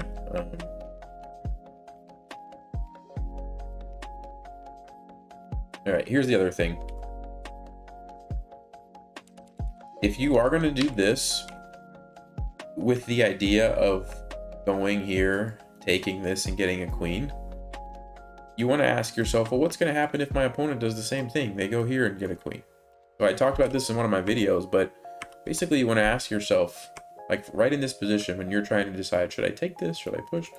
How many moves is it going to take you to get a queen? 1, 2, 3, 4, 5, 6, 7, 8 moves.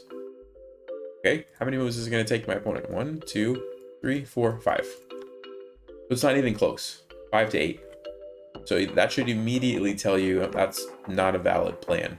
Like, don't do that. Do anything else. Anything, you know, capture, try to keep your king over here. You know, don't do that plan. So anyway, and you can see white was way ahead.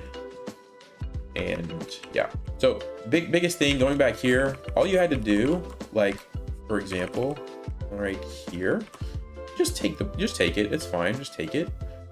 And you can either use this as a decoy and try to go and get this pawn, and then you'll have another decoy, or you can just use this as a decoy and run your king over here, and you're probably going to end up being ahead because white's going to have to take this, come over here and take this, move it out of the way, push this. That's a lot of moves. So yeah, just remember that for the future, those king and pawn endings. Okay.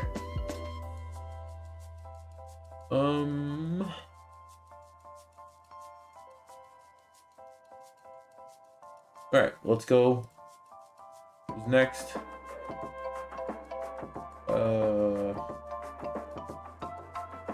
Josh is next in line. Let me see if Josh said, I'm white. All right, cool.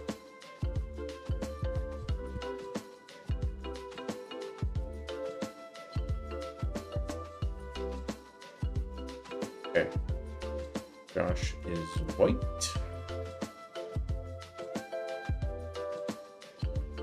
And let me just go ahead and turn on the analysis. Why not? All right, e4, e6. We have a perk. I think we're hanging pawns here. Nobody wanted to take the pawn. What? Yeah, this is a free pawn. I'm not sure. I guess everybody missed that. You got to play knight c3 first and defend it. Okay. Anyway.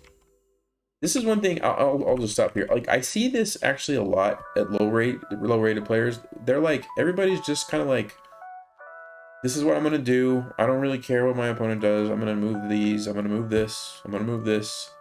And you don't even, like, think about what's going on. And both players were doing it. White wasn't thinking about defending the pawn. Black wasn't thinking about taking the pawn. So, yeah. Just try to pay a little more attention, I guess. E5. All right.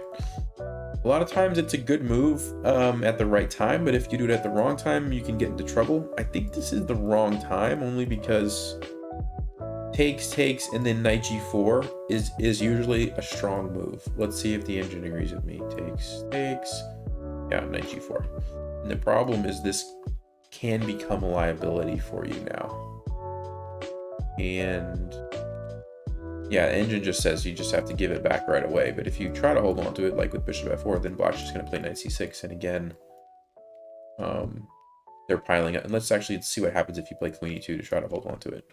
What does it say? Knight to d4. Okay. And if you take, the queen comes in, and you still have the same problem. Like everything is this bishop's being attacked. It's really good for black. Black has lots of targets and you don't really have anything. So that's kind of like, if you're going to play e5, that's really the big question you want to ask yourself in these King Indian setups is, can black just move the knight to g4 and create a double attack on my pawn? If they can, probably not the move you want to play. Now, if they can't, like sometimes you get positions where, like let's just say for example, this knight wasn't here and this bishop was on e2. Well, now maybe, you know, your queen and your bishop are controlling those squares. You know, the knight's controlling these squares, and maybe this knight has nowhere good to go. It has to like go backwards or something. That would be a time when maybe e5 is good, because that knight g4 idea doesn't exist. But in this case, it does exist. So I think this is, you know, a mistake. Let's see, is that what your opponent did? No. Yeah, this is good for you, because this is really passive, and that's just, yeah. Knight g4 though, and you're in trouble. So keep that in mind. All right, let's move on. h4, I like it. I like that move. Being aggressive, going for king. Yeah, it's not that easy to get through, but into d2. Okay, this is a good learning opportunity, I think. So Engine likes h5, and I was actually thinking of that too. Well, first of all, let me talk about this. Queen d2, the issue is you're blocking this bishop. This is usually not going to be good, because that means this bishop is stuck. It means you can't castle this way, which is probably what you want to do since you've already started launching your pawns on this side. So queen d2 really puts you in a bind because of that. Yes, you get out of the pin, but I don't know if it's worth the trade-off there. Now, this move h5. This is like a common idea when you're being aggressive. Sometimes sacrificing a pawn can be really smart. And so, for example, if black takes this way, you've completely opened up this bishop, and you actually can win on the spot because of the discovered attack on the undefended queen. So that doesn't even exist for black. And because of that, sorry, even if they take with the bishop, you can probably figure out the move that we should play, right? Can everybody see that? What do we play if they take with the bishop? I basically just kind of gave you the answer.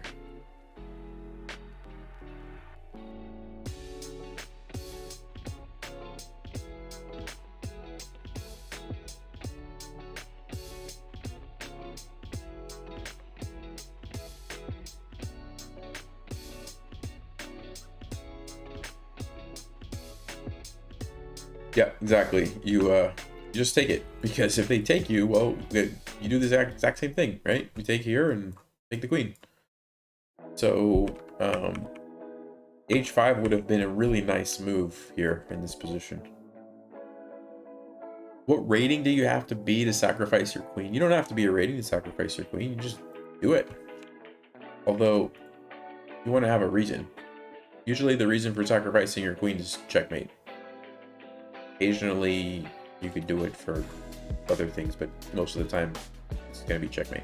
Yeah, h5 would have been a really nice move to go ahead and get this file open. But okay, anyway, queen d2, f5. Wow. Yeah, okay guys, so we're seeing some themes here. Remember what I said earlier? When you have a long range piece lined up on another piece like this, even if there's something in between, like there is, what happens if that piece moves? That's what you want to ask yourself. What happens if that piece moves? Like check, like a free queen. So as soon as this diagonal opens up, we basically have the same tactic that we saw over here with the bishop on h7. Now we have it on c4. This is really common. I mean, we're seeing this multiple times, right? Where these long range pieces are lined up on other pieces, but there's maybe one or two pieces in between. And so you just think, oh, everything's good. There's a piece in between. Everything's good. Well, no, it's not, because that piece can move. The last game or a couple games ago, we saw that pin on the pawn with the rook, right? Similar idea here, except now it's your own piece with the discovered check. So that's a nice one. But all right, en passant. And what do you think the move is again? c4. Let's see, was it played now? Nope, still not played. So this opportunity was here multiple times in this game. So hopefully, I think was this Josh's game? Hopefully, Josh, you will remember this discovered attack idea next time. Okay.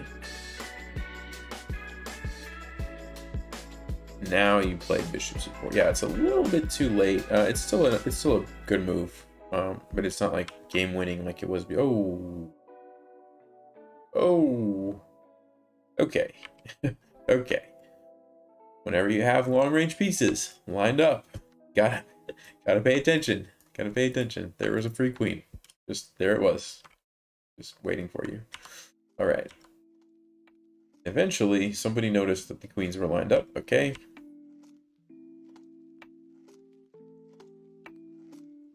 All right. You're actually way ahead, and you won the game here, I guess. Is that what happened? It just ends? Yeah. Okay. So, yeah, I mean, I think that's a good learning opportunity for a lot of people. Those discovered checks are pretty common. Just gotta keep your eye out for that. If you can move a piece with check and create an attack on something, that's what you want to do. Okay, let's go. Who's next? DeBroop. Let's see if yours is coming up soon. We're getting there. I don't know. We'll make it.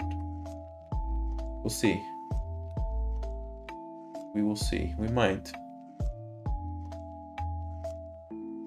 We'll see. Roberto is white.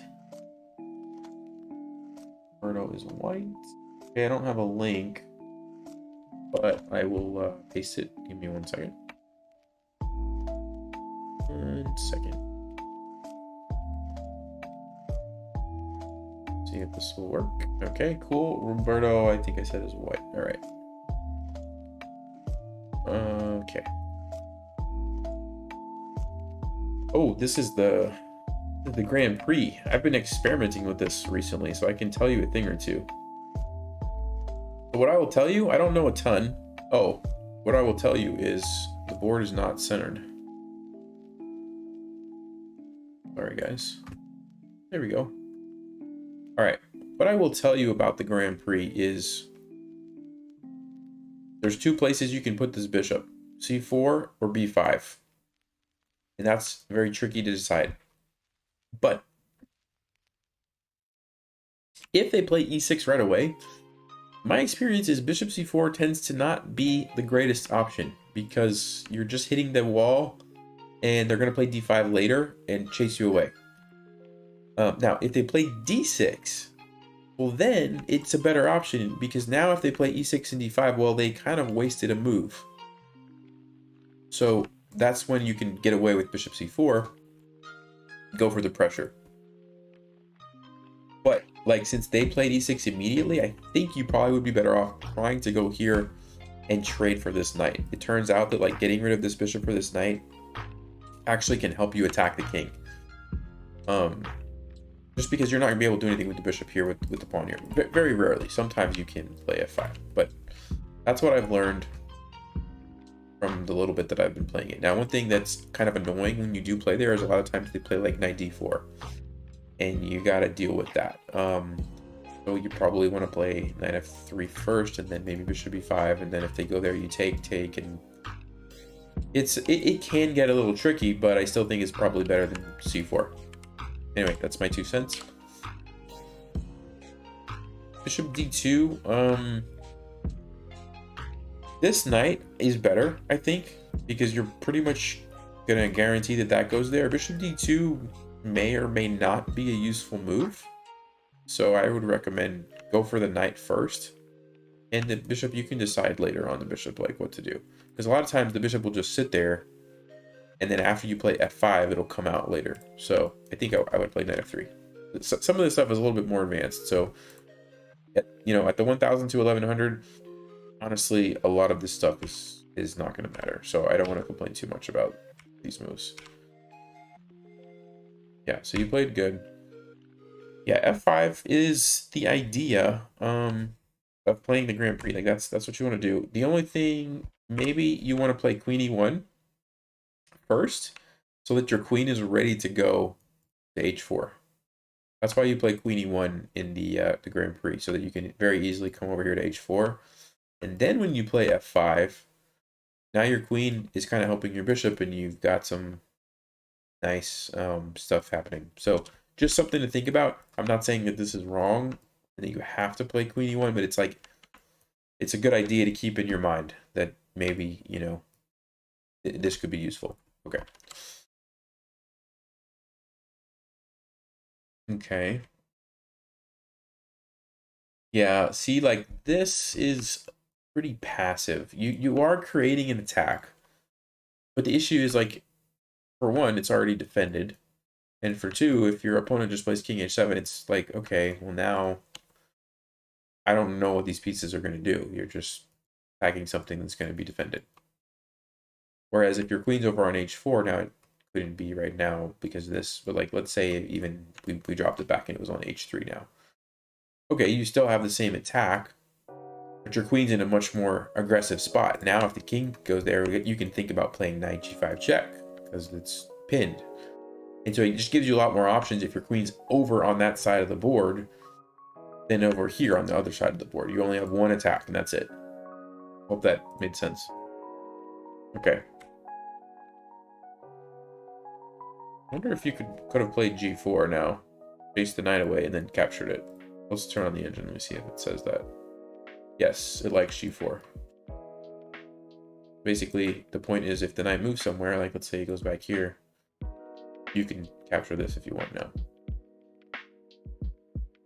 So, okay. But anyway, b4. Ooh.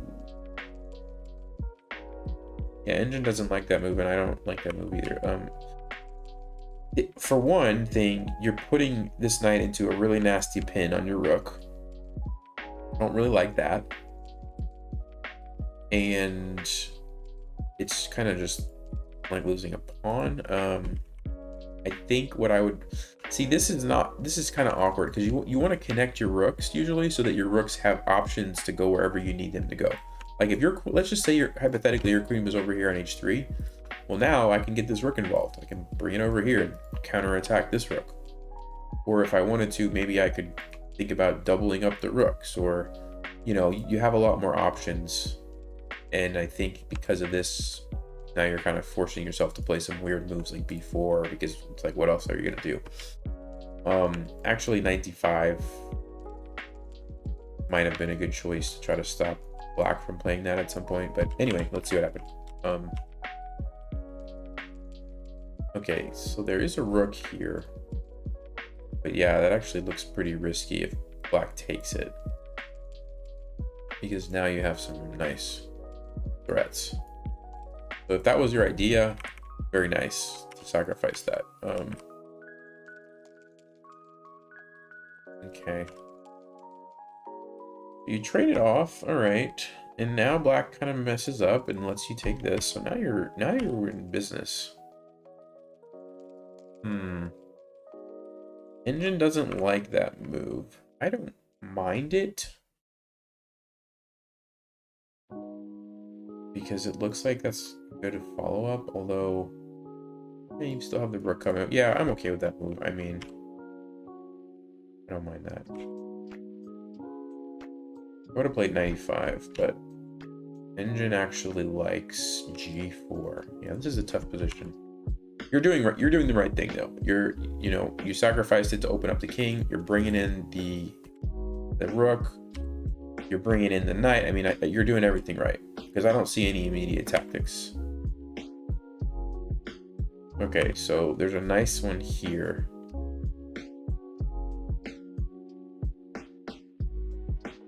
Yeah, that's pretty good. So basically, we're giving up the one piece. Because, well, you could even take here. Well, there's lots of good moves for white. But the idea is if the king steps over here, this is one part of it. I think you can just go check and win the queen.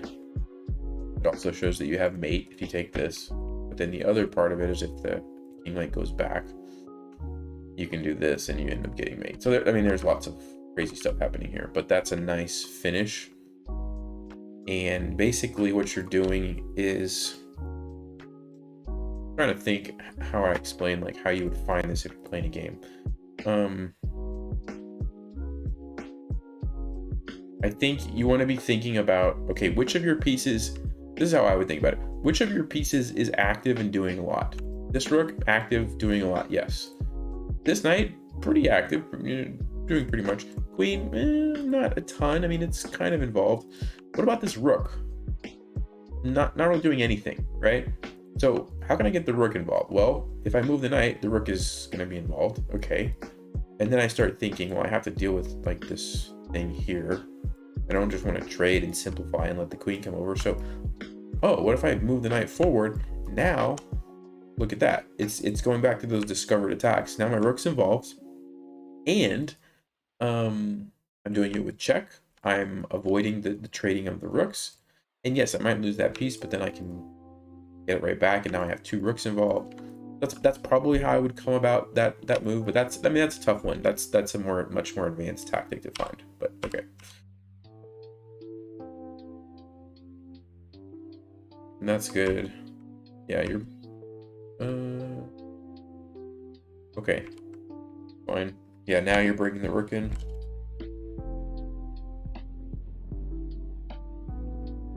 There's mate in 7 here. It's not easy to find. Oof, yeah.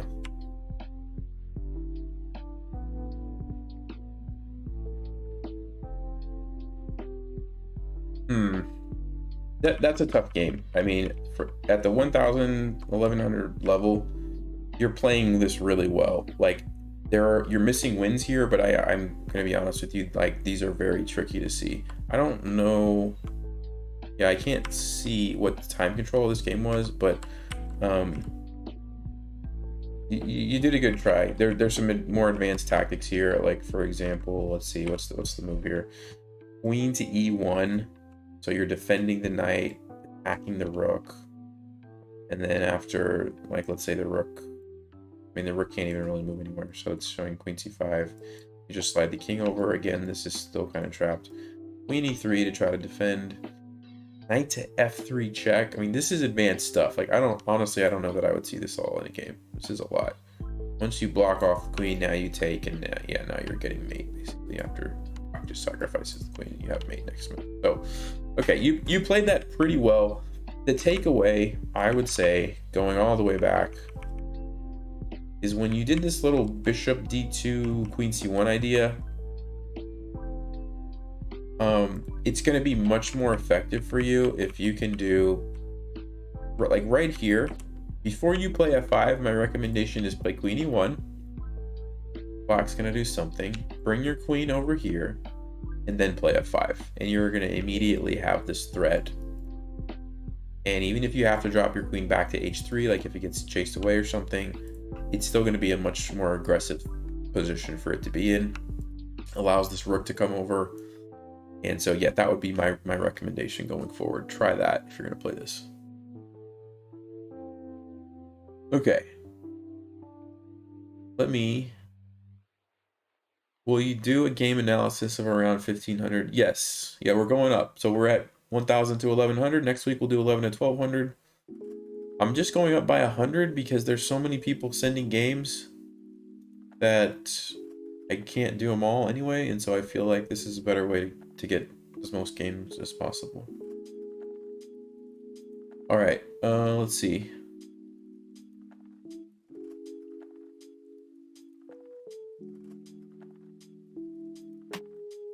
Okay.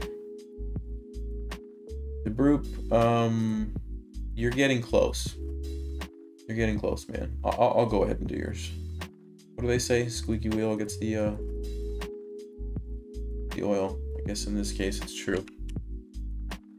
All right, let's do this one.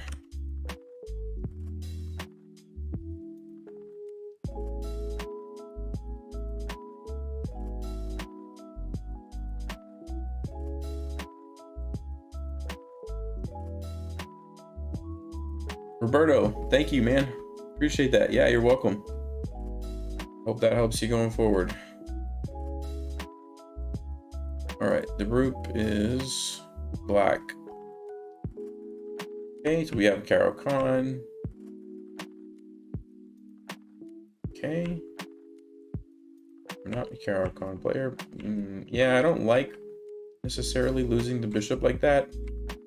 Probably not the end of the world, but definitely you want to be considering this kind of move. This might be a rare time when I would say a6 is probably a good move. Even though you're kind of neglecting development, that's just such an annoying fork, sorry, that it's probably worth it in this case. But okay, so now you have to kind of deal with that bishop. All right.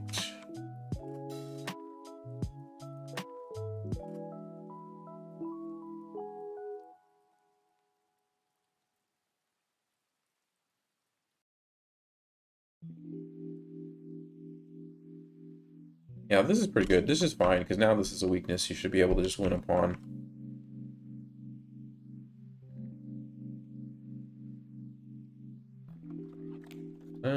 Although now it's going to get pinned.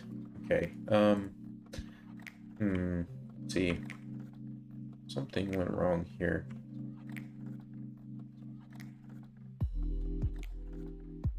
What went wrong here? I'm trying to think. Let me turn on the engine. I don't know. I feel like something is going on there. Something is definitely going on there that was a missed. Let's see.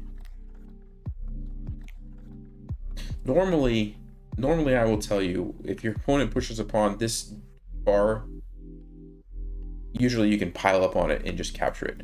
And it actually looks like this is a rare case where you can't do that. Yeah, it's just better for white. Because this is exactly what I would have done.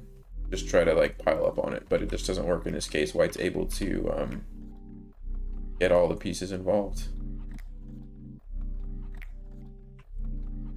What? Knight takes c7. You actually had a chance to take it right here. How does this work? Oh, you play rook a7. How's that? Okay, that's pretty clever. I didn't even see that. But that's a good idea to keep in mind. Basically, you're sacrificing the knight to put the bishop into a pin, and now you play rook a7.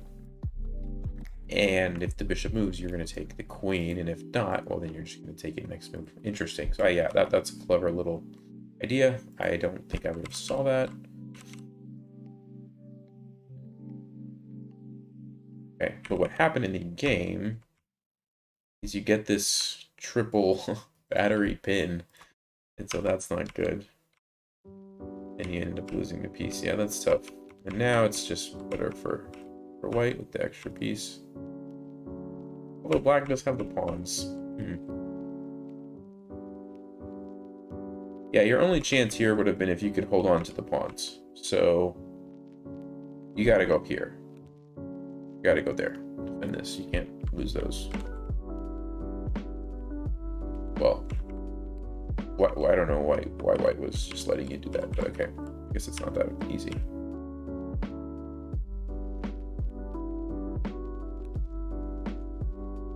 Okay. Yeah, I mean, let's see. What's the takeaway from this game? What is the takeaway from this game? White threw that game big time. How did they throw?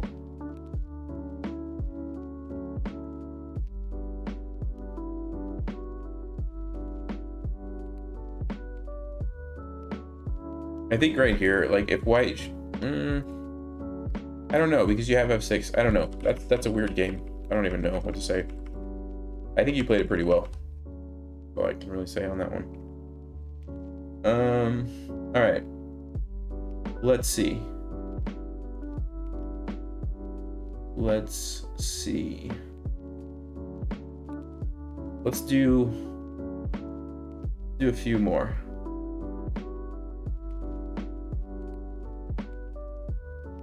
So mom is gonna be the squeaky wheel now. Okay. Your mom is coming actually soon. Yeah, you're really close. So you played black. All right, come on, squeaky wheel, go. Uh-oh. Oh, it's not gonna let me. Not gonna let me. Why are we showing checkerboards? What is going on? There we go. I have no idea what just happened. That made me laugh. All right, I played black. Okay. Well, it was supposed to be 1,000 to 1,100, but I'll make an exception since I already have it open. I'll make an exception. We're gonna go quickly. Okay, you're developing pieces. Very good. Developing pieces. I like it. Okay. All right. You're taking pieces. Great. Let me turn this off. See these arrows. Okay. All right. You're doing good, actually. One thing that I would have liked to see. Yeah, now it comes over. I was gonna say, I usually like to put my rooks on these half-open files like as soon as I can, because like way back here, you know, somewhere around here, I'm gonna start. Maybe like right here, I'm gonna put my rook on the file and just leave it there so that it's ready to go. Because like, for example, if you had a rook here, this becomes more dangerous. I guess it's not, you can't actually take it because it's defended. But as a general rule, I think getting the rooks to the half open files as soon as you can is usually pretty good. Now you did bring it eventually, which is nice. And there you go. You have a little tactic. Very nice. Yeah, I mean, you're playing like great for an 800. Oh, okay. Yeah, I guess you can actually get away with that. You could have just taken it, I believe, because you get another queen at the end. So you get your queen back and you get the rook. So it would have been good to take it, even though it's pinned right now. It doesn't matter. You're getting a new queen. What's a good move? Take the check. Yep. Take everything. Yep. Trade. Get a queen. Nice. Yeah. Okay. Well, I would have just went here, pinned it, force him to take, and then you get a new queen, win. But this is gonna work too. But okay. Yeah. All right. Nice game. You played really well for 800, by the way. Really well. All right. What do we have next? I'm gonna do like maybe 2 more games.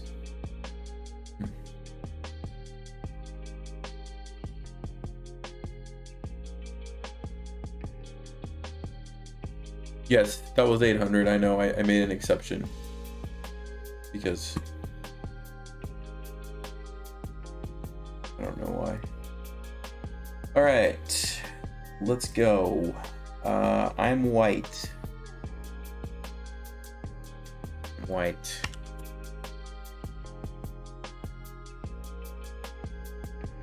$1,200.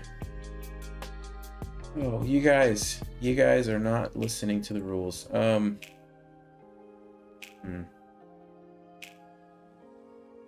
just see if there's like any moment that I want to talk about. What takes it? What is going on? Okay, no, I don't think so. Let's go. I'm gonna try to find one that's actually in the rating. We're doing 1,000 to 1,100, guys. 1,000 to 1,100. David.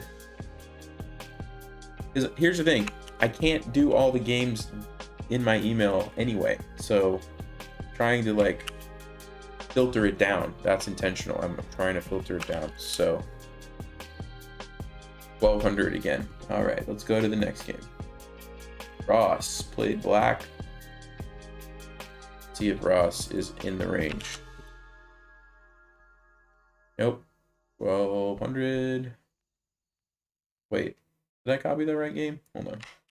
Might not have copied it. Hold everything. Hold everything. Okay, 700 rated. Nope, I'm gonna keep going. I'm gonna do 2 more. Let's see, Zach. I don't know what color you are. I'm just gonna keep going. My game is below. I don't know if you're white or black. I'm just gonna keep going. I'm not trying to like skip your guys' games. I'm just going till I see ones to tell me if they're white or black. Nope, don't see that one. I'm white, playing London. Carlos. Let's see, Carlos. Your rating between 1,000 and 1,100. Hey, we have a winner. All right, Carlos, here we go. Thank you for following the rules. All right. Oh, and Carlos is, what is Carlos? White? Okay.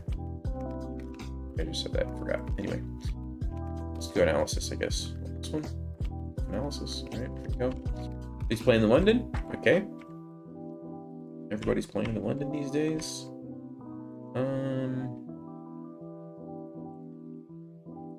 Okay, this is like one of those things where it's good because you kind of mess up the pawn structure, but then it's also like you got to deal with this now, and it's like a super good outpost for your opponent. So it's not always as good as it seems, but technically I think it's supposed to be okay because you mess up the pawns a little bit. Okay.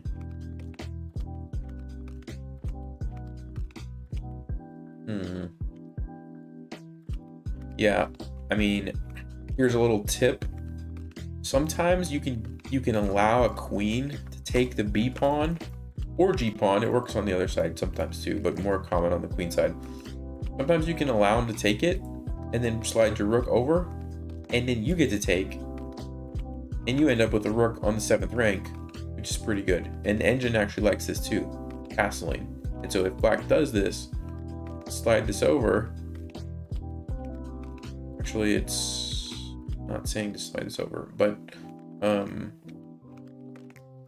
this is kind of an idea. Like, I would like to play this kind of position a lot of times, where even if you have to sacrifice a pawn, if you get some nice compensation on the 7th rank, depending on what else is going on, like other pieces and whatnot, a lot of times it's pretty nice to do that. So that's how I like to do it. Now, there's actually a little tactic here, which I didn't even notice, but you can just take here, and if black recaptures, you're just winning a piece. So there's that. I didn't even really see it. And if they take this way, you can take here with check and then recapture, and you, however you look at it, you come out of a piece. So nice little tactic there. And so castling would have been a really nice move, actually. But okay, 3. The knight comes in. Okay, that was a big blunder, and you saw it, so very nice. Get the fork. Okay, capture that. Yeah, that should be fine. Rating, good. Now you're ahead, so your upper rook, if you can just trade anything, go for it. Perfect. This is really good. Rook on the 7th is awesome.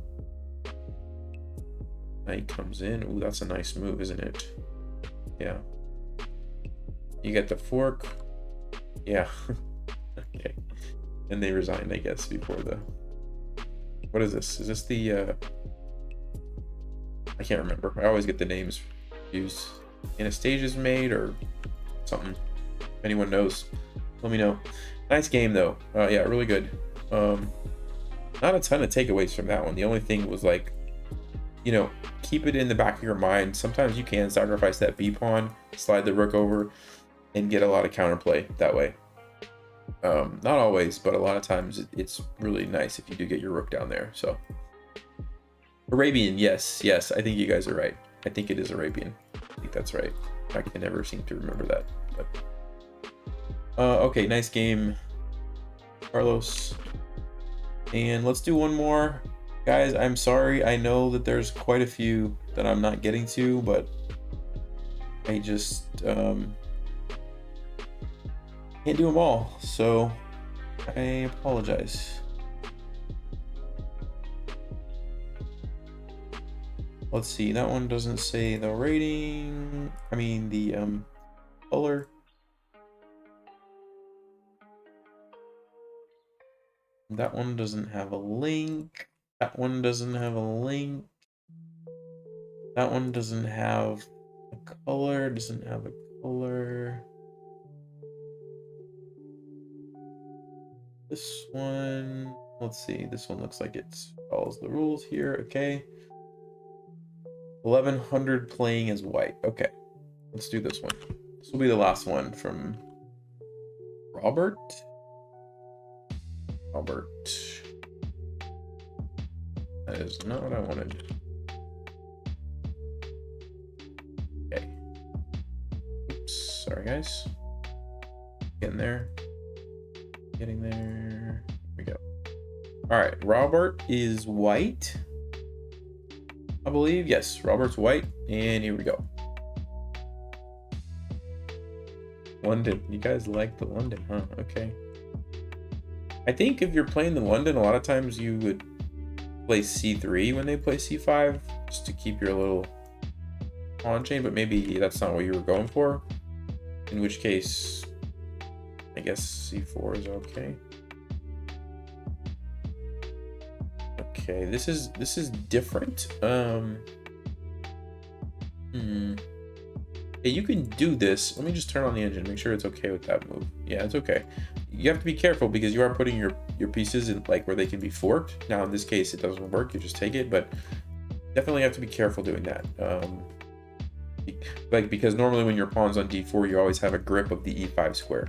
When you do this, you gotta watch out, but it's okay. Check. Okay. Queen takes b2. Yeah, this is tricky because you think, all right, I'm taking a piece, I can get away with it, but this is a really, really strong threat for black. Not just because they're taking a pawn, because of the threat afterwards on these other pieces. And so I don't think you want to allow that to happen. Yeah, computer is saying castling long is good because your king is defending, or bringing one of your knights in here is good. Yeah, that looks like a human move. Now you really got some nice threats on the dark squares. So yeah, this is a problem. You just don't have any good moves to deal with these threats. You can't go there either. Yeah, so I mean, if you're gonna play, here's the deal. If you're gonna play queen pawn openings, any queen pawn opening where you bring this bishop out immediately, you always have to be on the lookout for the queen coming to b6 and targeting your b2 pawn, always, because that's constantly a threat if you do this, right? This bishop is no longer helping out, and so you got to watch out for that. So keep that in mind, and then, you know, don't let him take it, right? And castle is an option, a little bit more risky because your king is going to be more open. So I can understand if you didn't want to play that. The other option would have been knight here to block the queen that way. But that is a very serious threat. One thing that you can do sometimes is if your knight is not on c3 and it's on d2, then it's not as big of a deal, because a lot of times you can just slide the rook over, and then you don't have to worry about your knight getting captured. Now in this case, there's a bishop there, so it doesn't work. But anyway, that's just kind of something to think about. But okay. Yeah. Yep. So, well, watch out for the b2 pawn if you are going to play London and that kind of thing. Okay, guys, I'm going to have to stop there. I know I didn't get to everyone's game. I do apologize. But hopefully you guys learned something from this. And yeah, thanks for tuning in.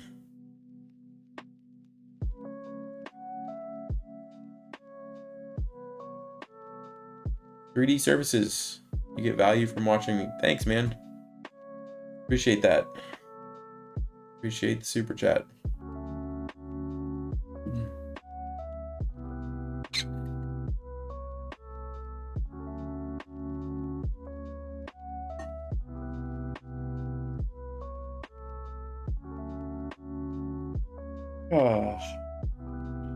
Y'all take it easy.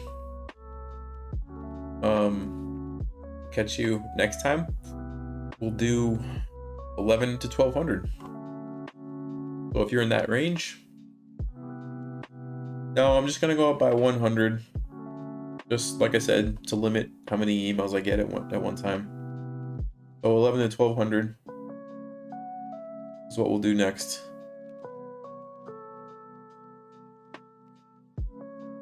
And thank you guys for all the super chats. Like, it's not like necessarily life-changing money, but it's like really encouraging. Even when it's like $1 or $2, it's like, oh, people are actually like appreciating what I'm doing. So it really means a lot. So yeah, thanks. I really do appreciate it. I should check out Gothic Trice's chess. I have no idea what that means.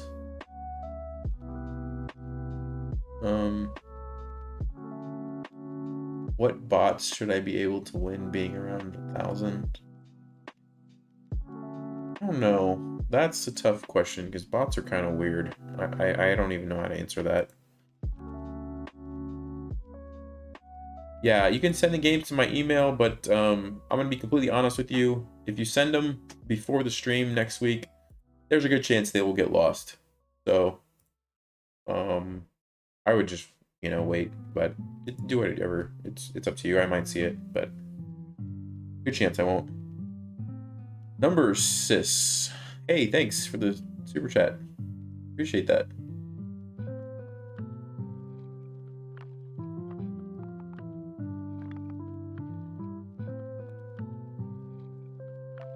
Alright guys, I am gonna go catch some sleep, and I'll see you next week. And don't forget, check the replay if you want to see all the analysis. Alright, later.